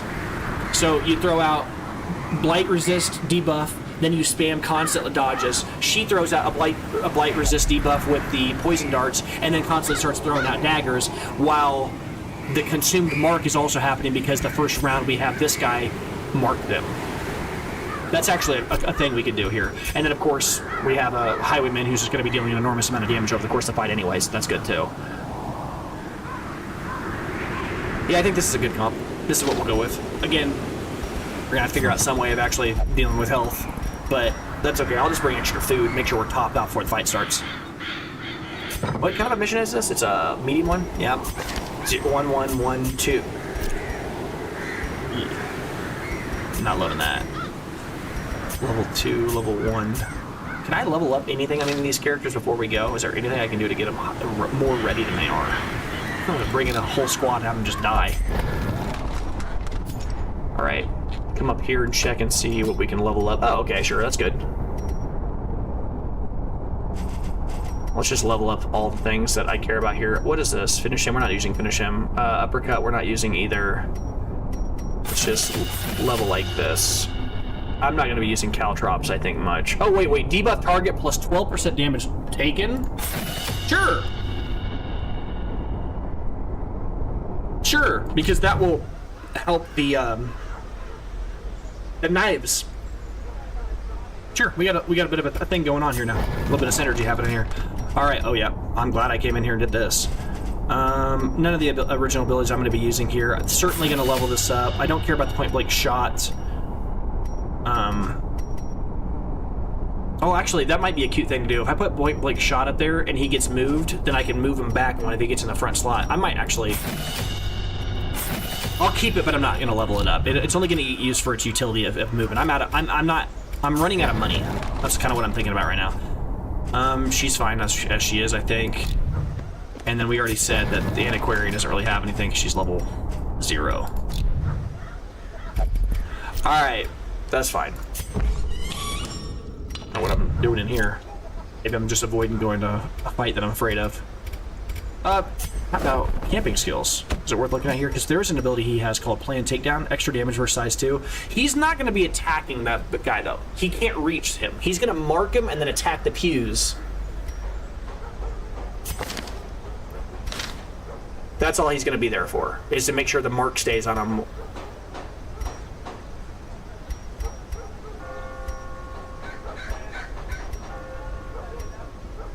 Self only. Yeah, I don't care about any of that. Oops. What about Briggs? What's he got? Extra damage, accuracy, extra damage. Yeah, we'll use that for sure before the fight. Clean. Yeah.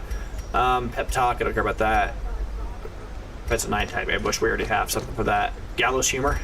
That might actually end up getting used. What we got here? What's she got? She got Curious Incantation, minus 50% stress. That's so selfish. Does nothing for us. Produces a random trinket that cannot rely on any of that. That's junk. Random supply item. These are all terrible. And those are some terrible camping abilities. What am I doing here? Alright, we already talked about Gallows Humor. They both have Gallows Humor though, right? Unparalleled Finesse. Plus Dodge. Oh my god. Self only, self only, self only. Oh, he's a Selfish dude, huh? But I could just use those. Just use both of these and then just have him just deal. And then one's for melee, one's for range. No, clean guns is basically where it's at.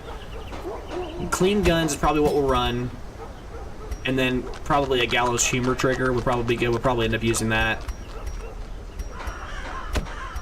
And then we can always wound care. Actually, that's probably really good, having a wound care on the team. That way we make sure we have something in case we get in a situation where we need the... I might actually... Which does cost 1,700 gold. We don't have the money for that. We got to run with what we got. All right, let's get in there. All right. See what we have here. Of course, we're going to bring her with the absinthe thing here, and I'm going to put Dismas's head on this dude because he's going to do an enormous amount of damage. That's going to be nice for us because we need the extra damage push. I'm also going to... I don't see that there's any real reason to crit extra. I'm certainly not going to give him extra stress. He's already got 20% extra stress. We need something probably that helps him with that. I'm not going to use minus 20% stress. The minus 10 death blow resist is like asking for trouble because our opponents are already going to be doing that. Let's go with Book of Relaxation. Well, actually, minus 4 dodge is making me uncomfortable too. Extra damage when the torch is above a certain amount. Extra accuracy plus 10% stress. This dude's going to be stressed out of his mind. I'm going to do it. He only needs to make it through this one match. Alright. Here we know that we have a character who has the ability to deal... Oh, hold on. Did we take Sniper's Ring? Extra crit. Can she attack with her knives from slot 4? She can. Wild. And she can hit with Festering Vapors and all that from slots 3 and 4. Okay, we got something going on here. We can put Center Pot in the back. And we can give her Sniper's Ring. Of course, we could also give her another Blight kind of related thing if we wanted to, but I think that's probably the best option of all the things we have here. What does... We could also give Book of Rage to somebody, because they're probably going to be below a certain amount of health pretty quickly. That'd be hilarious. Yep, extra damage against a Blighted. This is kind of why that item exists. And then from here, give her marbles. Where her marbles at? Yeah, for sure. This guy doesn't really have any good items. Right now, we have these 2 goofy items up here.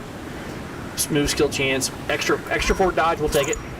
On this, that's probably going to be a big deal. Extra crit to melee, move, sure. I'll do it. We'll take that. Weird situation. Wasn't planning on going to fight a boss right now, but I think this is probably fine. Did we switch this over? We're not using Pick to the Face. I think this is fine with what it is.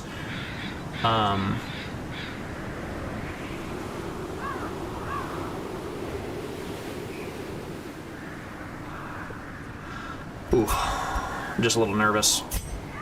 I know that this enemy, his whole thing is like the dealing a lot of damage to one target, and then afterwards that character's on death's door, and then like if things roll, unfortunately, you can just get wiped.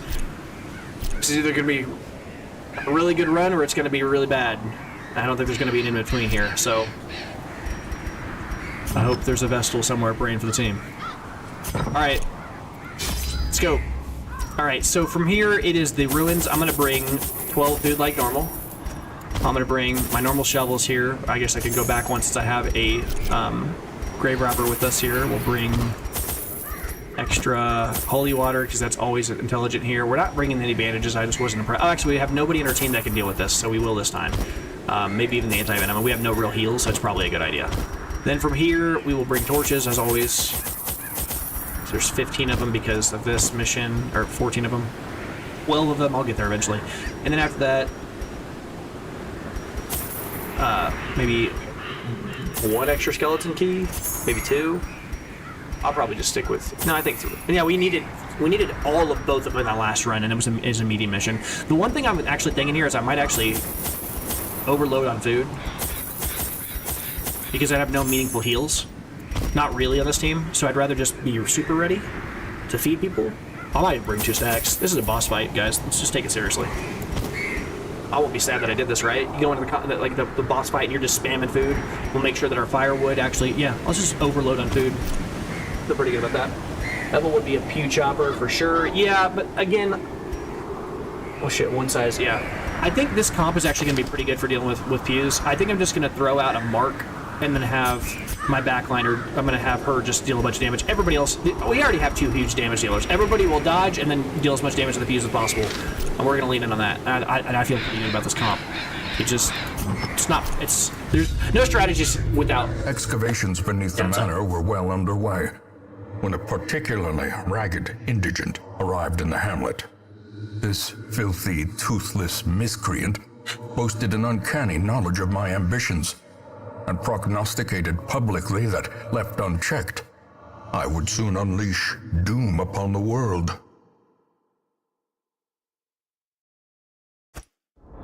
The echoes of his mindless tittering reverberate maddeningly. All right, so we have a few choices. Since this is mostly a linear map, I'm actually going to take the 3 paths off and just go to him, get him knocked out, because it's not a super far path, way off track. So I'm going to go ahead and just walk the entire path. I think I feel pretty good about how this is going to work out here. Let's just deal as much damage as we can. 3 dodges, that's nice. All right, we'll give everybody the ability to dodge. Since they're dodging, just kill one. Back to the pit. Kill one. Executed with impunity. 22 damage is wild. Okay. Stun's fine.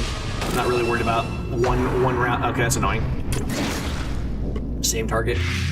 She's our weakest character. Remember, she's at the lowest amount of health. She's only level 0, so we got to be really careful with her. Another abomination cleansed from our lands. All right, let's immediately get rid of that blight on her. As victories mount, so too will resistance. Remember, we have the antiquarian with us, guys, so we need to make sure we interact. Ooh. Extra damage until camp, right? Man, it would have been so nice to have this spawn right before the boss. Let's put this on... Who's our highest damage dealer? Her? Yeah, but he's also our... Can deal the most damage to multiple targets. I'm gonna go ahead and have him do that. Switch over here. You need to go on the back. I'm gonna have you use the holy water and have him deal extra damage for the rest of the round. I mean, I've also got Dismas's head on him, guys. So he's gonna deal a lot of damage, which is his whole thing anyways, but sure. Extra stress is annoying, but we're okay spot stress-wise right now. Let's just deal with one of the guys in the back before they get the chance to do their thing. 9. Okay. I guess we could just kill him. Press this advantage. Give them no quarter. Right, sure. Bounty Hunters always makes me laugh. All right, kill ball. Be gone, fiend. Okay. All right, we're gonna leave this blood. I don't care about that right now. All right, we're gonna use the antiquarian. We're gonna unlock this sucker and see what we get. All right. Glittering gold, trinkets and baubles, paid for in blood. Okay, we're at the early stages of the map. There's never really gonna be a situation where we don't have enough space, so enjoy it while it lasts. Switch back real quick. Oh, I switch those. All right. Okay. Running through here, we're gonna get in and go to this next room, try to make sure... Maggots are not scary, they just have a lot of random status ailments. Another one falls. We don't want to let them stick around and infect us and do all kinds of other annoying things that are gonna add up over the course of the match. Continue the onslaught.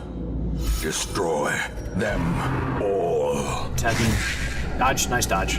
Those marbles. Those marbles! Those marbles! Those marbles! Yes! Alright, cool. Confidence surges as the enemy crumbles. Okay, he just crit for 24. That's insane. Now, that's also because of a combination of Dismas's head, plus he's got that buff that he won't be able to keep for the whole map. So we gotta remember that. Formation is broken. Maintain the offensive. But it's not without value. I'm not trying to downplay the fact that he won't have that during the big boss fight. I'm just saying that he won't. It will matter early, though, because it's going to help us snowball, because we're not going to get overwhelmed by enemies early, and we're going to be able to hopefully get into the fight. See why you bring this crap? Because this extra hunger check crap super early. I'm only in the second room, but I got a random hunger check. All right, nothing. That's fine. All right, we got mostly a straight shot there now, and then it'll just be Go straight. Go fight the boss. All right.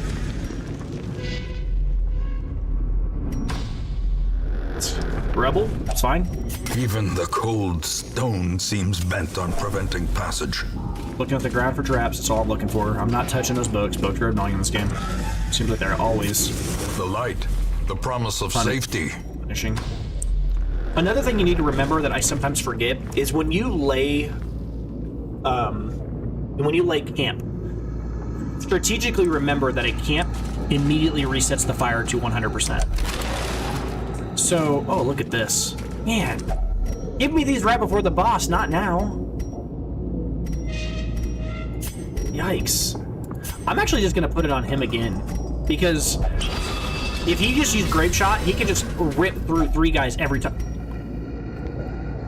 What is this? What is this random hunger check? Look at that. Another random hunger check. That's crazy.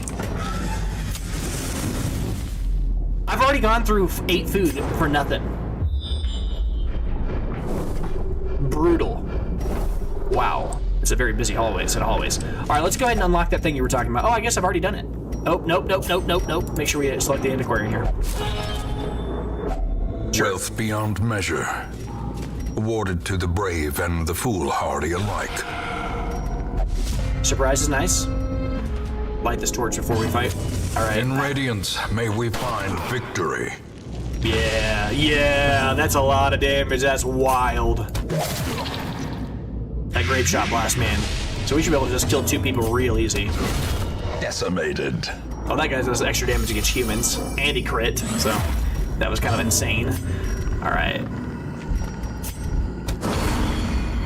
They're all dead after this. Oh, she would have to miss on such a low health enemy. Ugh. See, that's a lot of damage, and it doesn't seem like it is, but it matters because we And panic. didn't have a healer. Oh, they just get to attack 70 times in a row? Is that what's happening here? Okay. Get out of here. As the fiend falls, a faint hope blossoms. It's good. All right, here we just use our health. This is why we brought it. Get that guy back up. That's why we brought the extra food here. Antiquarian, sure. Look at this, 2 of these in a row. Iron Maidens. Sure. All right, get in there. We got a special curia thing in this location. Okay.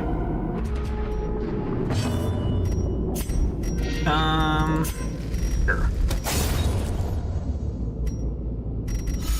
Cool. Good. Clean, simple, taking them out immediately. We like that. Nice dodge. Annoying.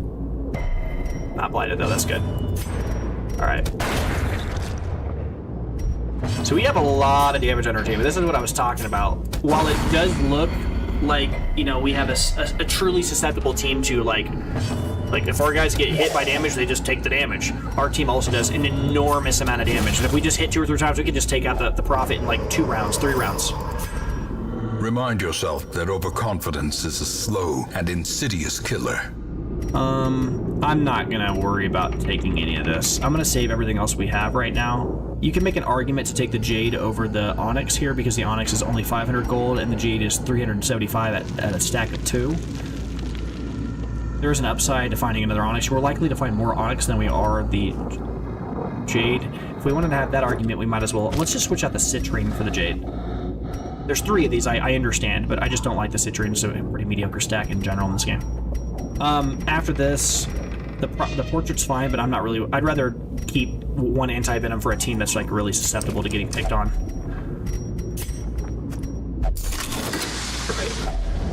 If only treasure could staunch the flow of otherworldly corruption. We will take these though, and drop, I guess, the anti-venom. Sure. The bandages are functionally the same thing, just with a different coating, right? All right, get her in the back where she's supposed to be.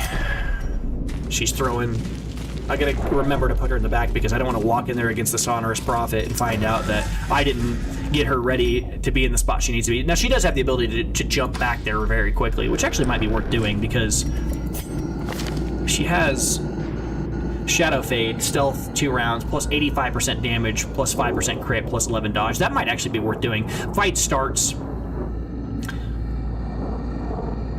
Immediately, I Shadow Fade. I Festering Vapors him so he has some stuff on him. I mark him. Then the next round starts. I start throwing daggers with the extra damage from the Shadow Fade while everybody else is applying dodges. And yeah, that might actually be a good... Yeah, I think I've got a good plan here. All right, that's a trap. She can undo traps very easily, though, right? 110% chance. That was nice. That was good to see. Get that torch back up here. The way is lit. The path is clear. We require only the strength to follow it. All right. Kill one of these guys fast. He is not good. I just wanted to see him die, but that's fine. I want to see extra stress if I can avoid it. Sure. Oh, okay. Might be able to pull off killing one of these before the Antiquarian gets to attack. She gets to attack. Didn't get the attack off. That's okay. Oh, she dodged though. That's nice. All right, let's Festering Vapors one of them. He's dead. I should have hit the back one. I don't know why I did that. Because everybody else has... Slowly. Okay. Gently. This is how a life is taken. Those guys are so quick. Like, what the heck, man? Nice crit. Extra stress really is cool. Sure, look, we got rewarded for this expedition at least promises success. All right, we will go ahead and use up our last key. Hopefully we don't find a secret room. That'll be a bummer, right? All right, we make sure we switch over to this chick because she keeps getting lucky and rolling these random traps that she gets to disarm to get rid of all that stress she's been accruing. That's kind of funny. All right, we want to... I might actually not camp this fight because if we get another chest, no more keys though. Yeah, I might not have to camp. I mean, I want to, but we've got 2 buffs on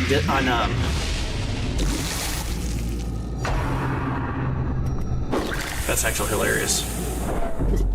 I just realized something. I don't know if anybody's noticed this or not. I'm rolling with Dismas's head. Look, Dismas is the name of the starting character that's this class, and it's screwed up because it's almost like my highwayman, whose name is Bricks, he's the second highwayman I found, is like holding his forebear's head. But I'm guessing they would expect that your character's dead by this point in the game, and it's supposed to be a little Easter egg. 3 misses. Brutal. Alright, that's fine. Okay, you're not gonna get to attack again, though. We're not...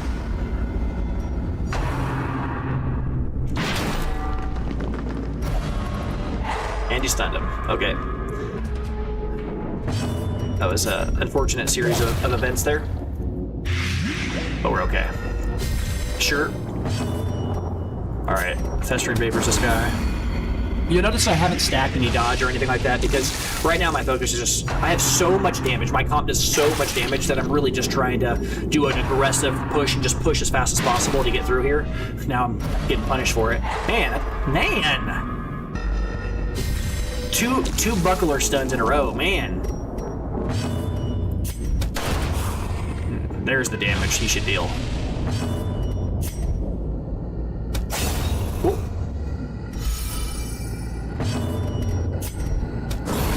We had 2 misses that fight, which really hurt us. Okay, nice. A trifling victory, but a victory nonetheless. And see, now we've got 750 plus 375. So you're looking at 1875 in Jade. This is already worth more than a normal gold stack. Although, ironically, it's weaker in this mission because the Antiquarian can hold 2,500, 2,300 or whatever it is. It might be 2250, correct? I mean, I could be wrong on that. Let's drop the Onyx, switch over for the Emerald. It's a marginal gain, but whatever. Obviously going to open this with the Antiquarian. We don't have any keys, but still got some value out of it. Great, worked out perfectly. And again, I'm gonna be greedy. I'm gonna try to push as long as I can without camping, because I want to keep these damage buffs on my my highwaymen. How much health do I? How much food do I have? Still at 12. I'm gonna give him 4 food. We're gonna get him back up there. Light that torch. As the light gains purchase, spirits are lifted, and purpose is made clear. Okay. We are running into a lot of groups of 4 enemies, which has been unfortunate for us here.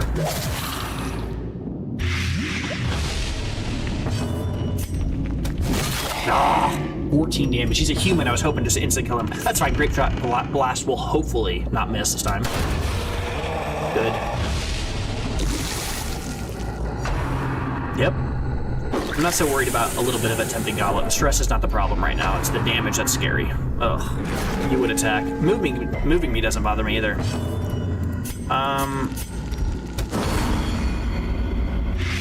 guy's a tank. I'm gonna try to deal some damage over time to him. Dead weight's annoying. Don't stun me.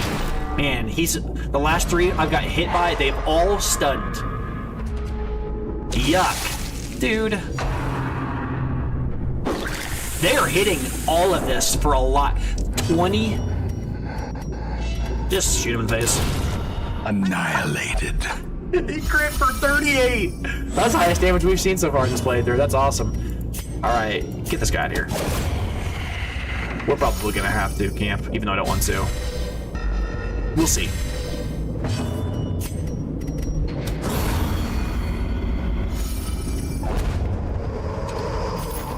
Seize this momentum.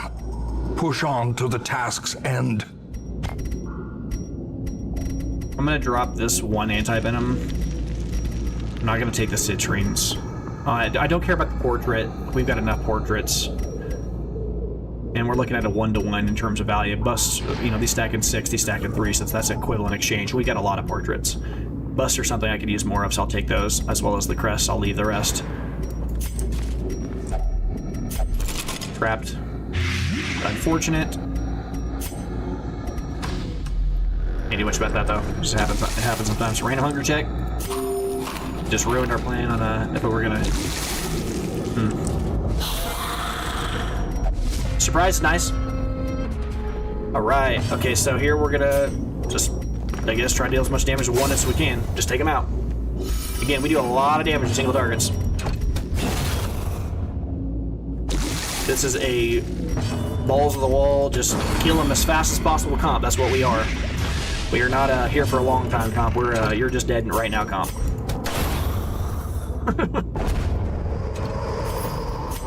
Success so clearly in view. Or is it merely a trick of the light? Things are getting dire here, guys. I do have an option here. I can camp. I don't want to. The thing about the camp is it will heal us a bit. The downside is it will get rid of the 2 buffs that are on Dismas, that are not on Dismas, but on bricks. Okay, so that's fine. That's even better. I might just outright kill him with 1 shot. That's fine. Same thing.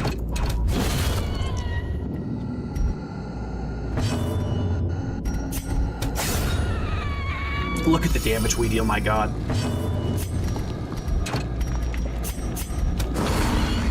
This is a scary comp. I say scary, what I mean is I'm scared. Not because we don't have the capacity to beat him, but because it's gonna be Ghoulish horrors. Brought low and driven into the mud. It's gonna be on a knife's edge because the enemies that we're gonna be fighting here deal a lot of damage. A handsome reward for a task well performed. Sure. A map, I guess. Any more fights? No more fights, just the boss. Okay. So we can camp if we want.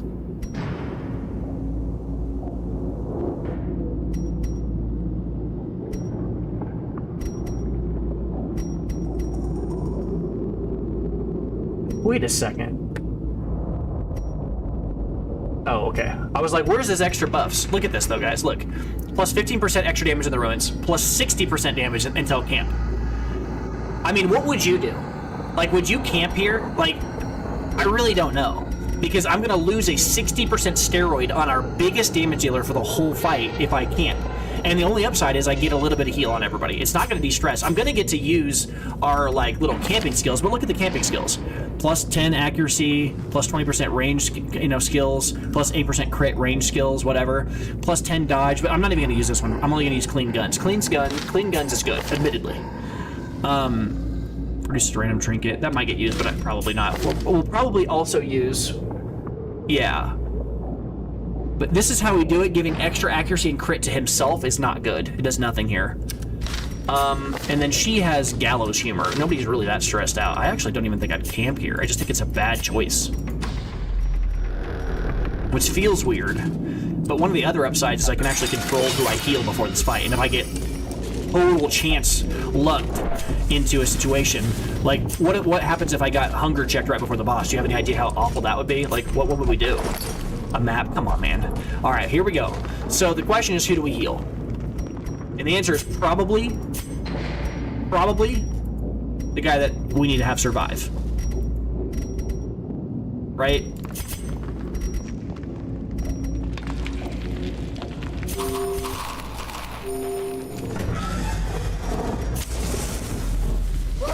The madman hides there, behind the pews, spouting his mindless drivel.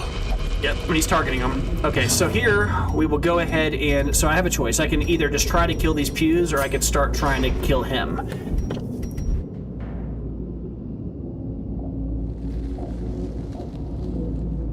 Let's not play. Money's something I can always come by. That's a greedy play. Let's just try to kill this guy. Alright, we're gonna just apply... Oh, he has no blight resist. This dude just takes full damage from blight. That's funny.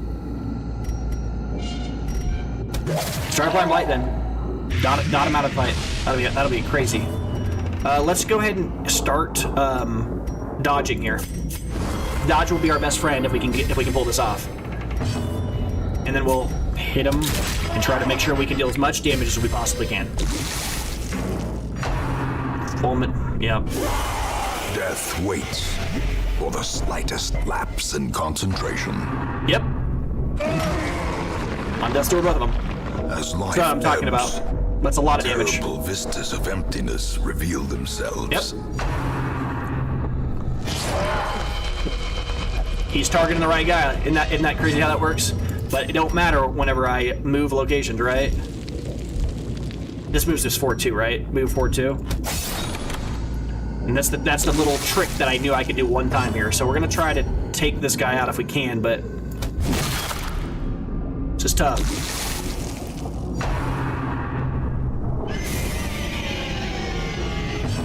All right, so here, probably just dodge again, really, I think. Just keep spamming dodge here.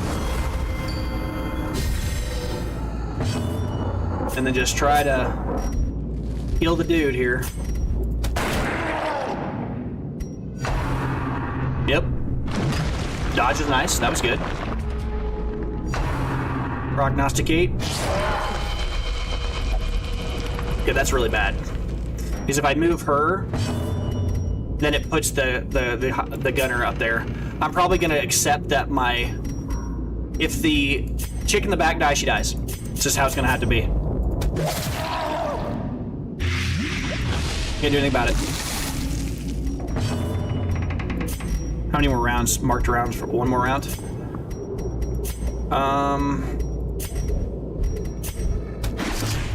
Sure, we'll mark him. Make sure he stays up there. All right, shoot him.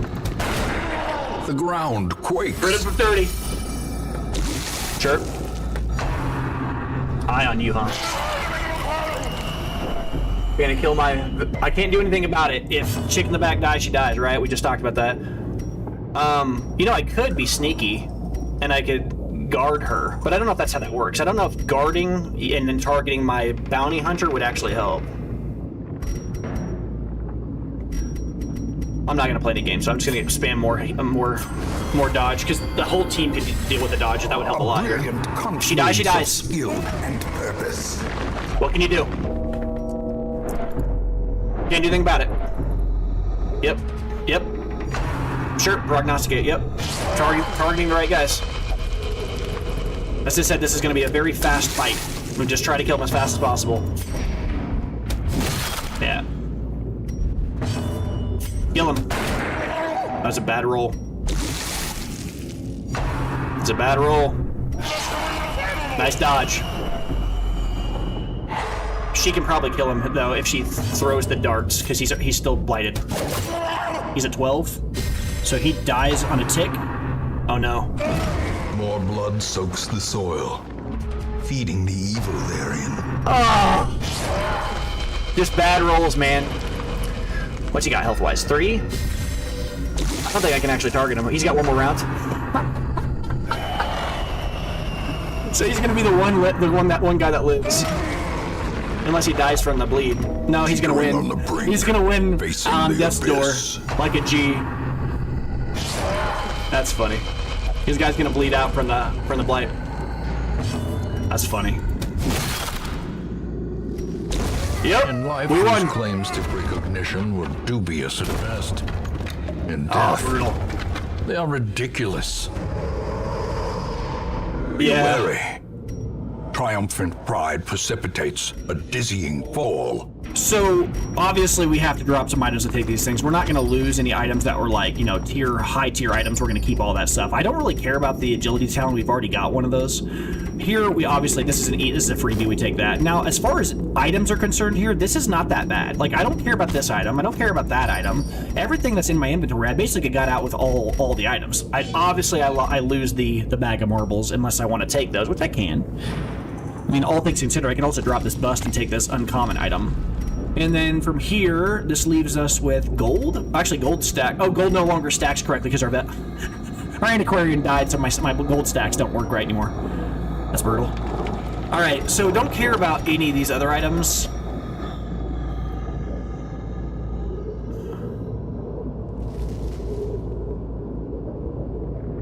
I think realistically, I don't care about the rest of this.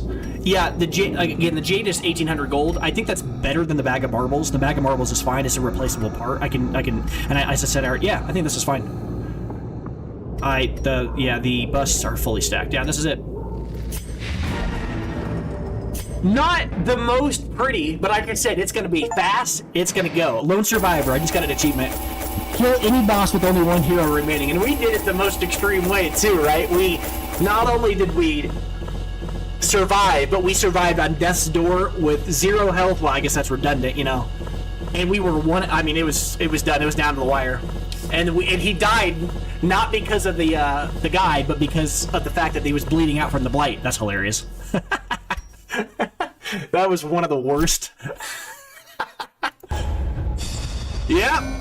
Okay, that's what I'm talking about when I say early game. You got to accept that your dudes they literally are just, you know, they're resources. Accept it.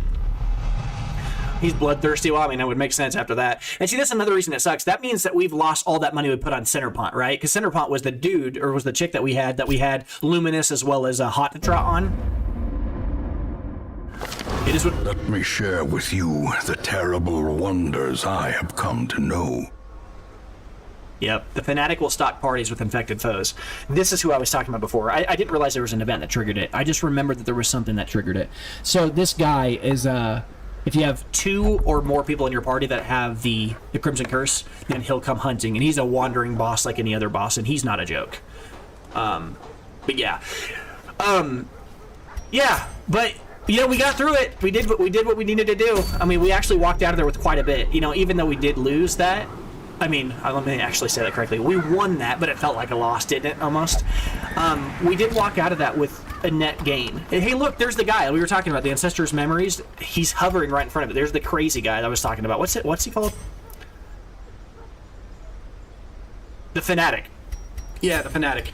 But we'll be hunted by the Fanatic if we bring anybody out there that has the Crimson Curse. So you don't want to bring them in groups of more than, well, groups of, you don't want to bring more than one with you unless you want to hunt him, which is something you can do. He has some interesting items that he'll drop, but he's also not a joke. You know, he's like the thing from the stars or anything like that. He's got his own set of mini games you got to deal with. But looking at what we have left, we now have 3 openings, 3 new positions that we can hire for. God, that's brutal.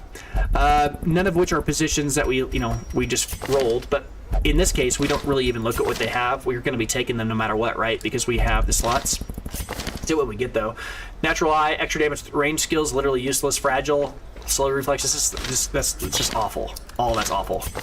Tough is okay. I mean, extra max health on a tank, as I said, it's the best way you can use it, but it's still not great. Dud Hitter, I guess, ironically, Tough synergizes with Dud Hitter because he has a higher... No, actually, no, it would synergize. Yeah, that's kind of funny. I'm not really impressed by any of these guys, though. I mean, I might take them just to have bodies, but it's so funny. The one guy who survived was the bounty hunter. I don't need another bounty hunter. We will certainly... The thrill of the hunt. The promise of payment. We will certainly not be focusing on these guys. They're warm bodies for this time.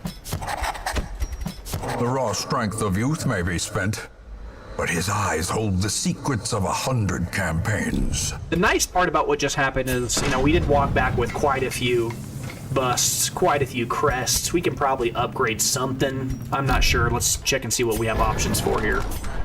Okay, yeah, here you go. The Instruction Master. Now we can upgrade hero skills to higher ranks forever. So now our characters can have higher base skills. So our level 3 guys that we still have that are kind of hanging out, they should be able to upgrade their skills one more level. Some may fall, but their knowledge lives on. Yeah. And we've never done this yet, but now we get the chance to actually see it. Look in the graveyard here. So we lost Chauncey, Chauncey, one of the first weeks here, by the plow horse. This is actually one of the first episodes, I kind of forgot about that. But then now we lost Briggs, Centerpont, and you, I don't know how to pronounce that. You, I don't know which one of those two is. One of those two is silent, but not sure which. Man, that is a rough week, though. We did know, though, really, though, let's look at this.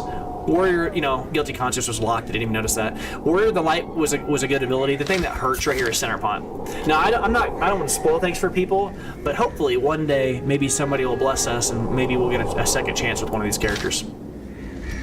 We'll see. Anyway, looking at what else is going on in here in terms of just overall upgrades and stuff. I mean, that was a big upgrade that we just did. We can now upgrade all of our weaponry one more tier. We can, if we want to, start upgrading and lock in more people. You just got to deal with it. But another thing to consider is stuff like this. The Hero's Ring. Very rare, plus 25% virtue chance. It's just terrible. It's a trap item. He looks incredible. I mean, you're like, man, my character will always become virtuous. Again, it's going to feel good when it triggers, but you are literally wearing an item that is incentivizing you to take extra stress. And you think, well, okay, yeah, but what if you get the virtue chance? Then it's all worth it. Yeah, but what if it doesn't trigger? What if, I don't know what the base chance to trigger virtue is in the game. Let's assume it's 10%. Right? Let's do the math on that. Now you're looking at 35% virtue chance. That means 7 out of 20 times you're going to trigger the virtue. The other remaining 13 times, you're going to fail. I'm good.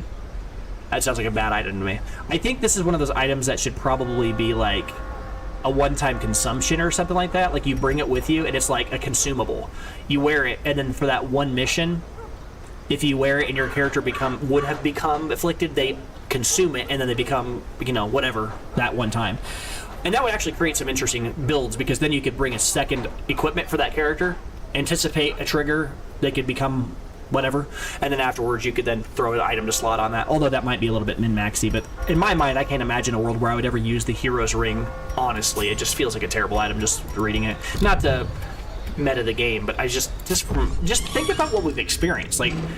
Virtue triggering is cool when it happens, but I don't want my characters to get stressed out. It stresses me out seeing them get stressed out. All right, let's move everybody let's sort by stress here. Well, there's nobody that's stressed because everybody's dead. All right, where would we go next? This is an alright item. I like this item. The Fortunate Leper.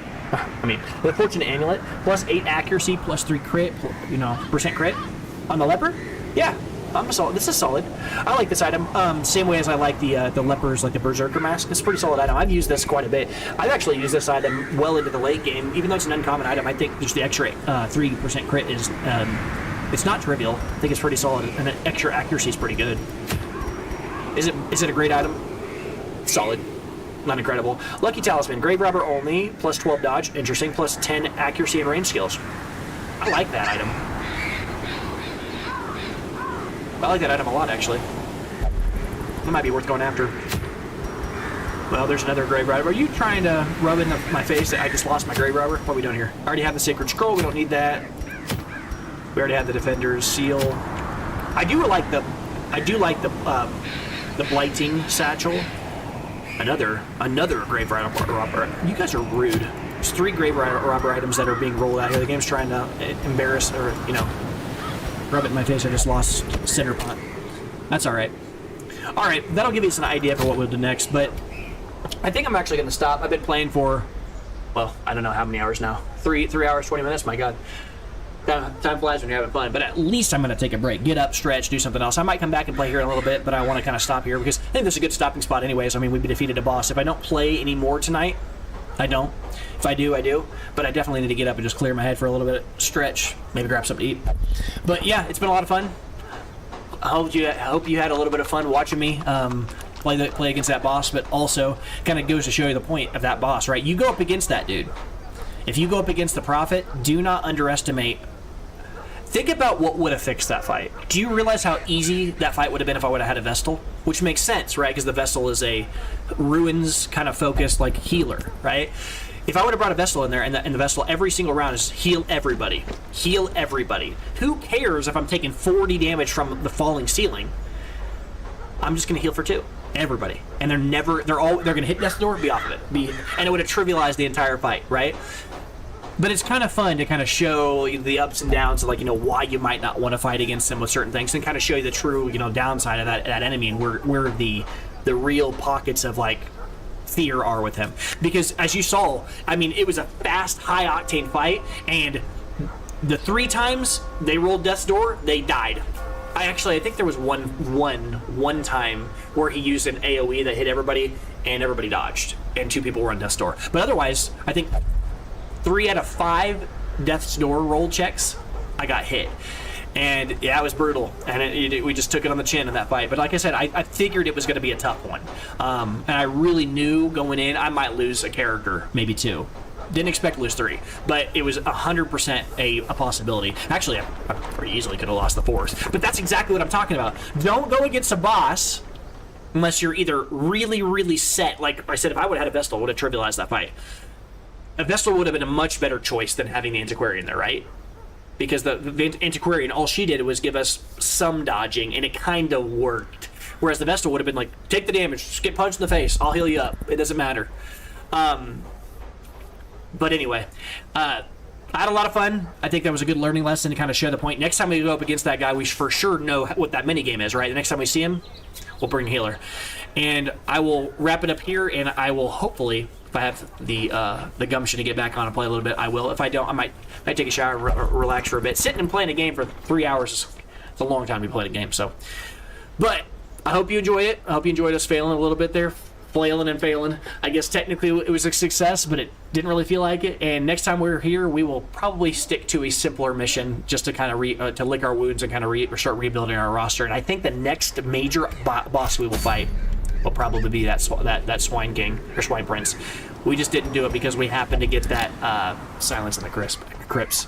So yeah, I've already said bye 2 or 3 times here. So yep, thanks for watching. And if you like my videos, like, subscribe, do all that. Check out the 2 channels, the Blue Titan Gaming and the Blue Titan Gaming. I'm sorry, that's not right. The Blue Titan Gaming space. Oh my gosh. Let's try this one last time. The Blue Titan, no spaces, Space Gaming. The Blue Titan Gaming. And then the Blue Titan Gaming VODs, if you want to see more content. If you can remember what I just said, you're a lot more cohesive with the English language than I apparently appear to be right now. But that's going to be it. So, until next time. Watch out for falling ceiling braces. Bye.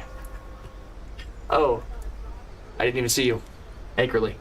I might jump back on in a bit. We will see. But I'm going to take a little bit of a break. Thanks, buddy. Thanks for jumping in. I appreciate you being here, both of you.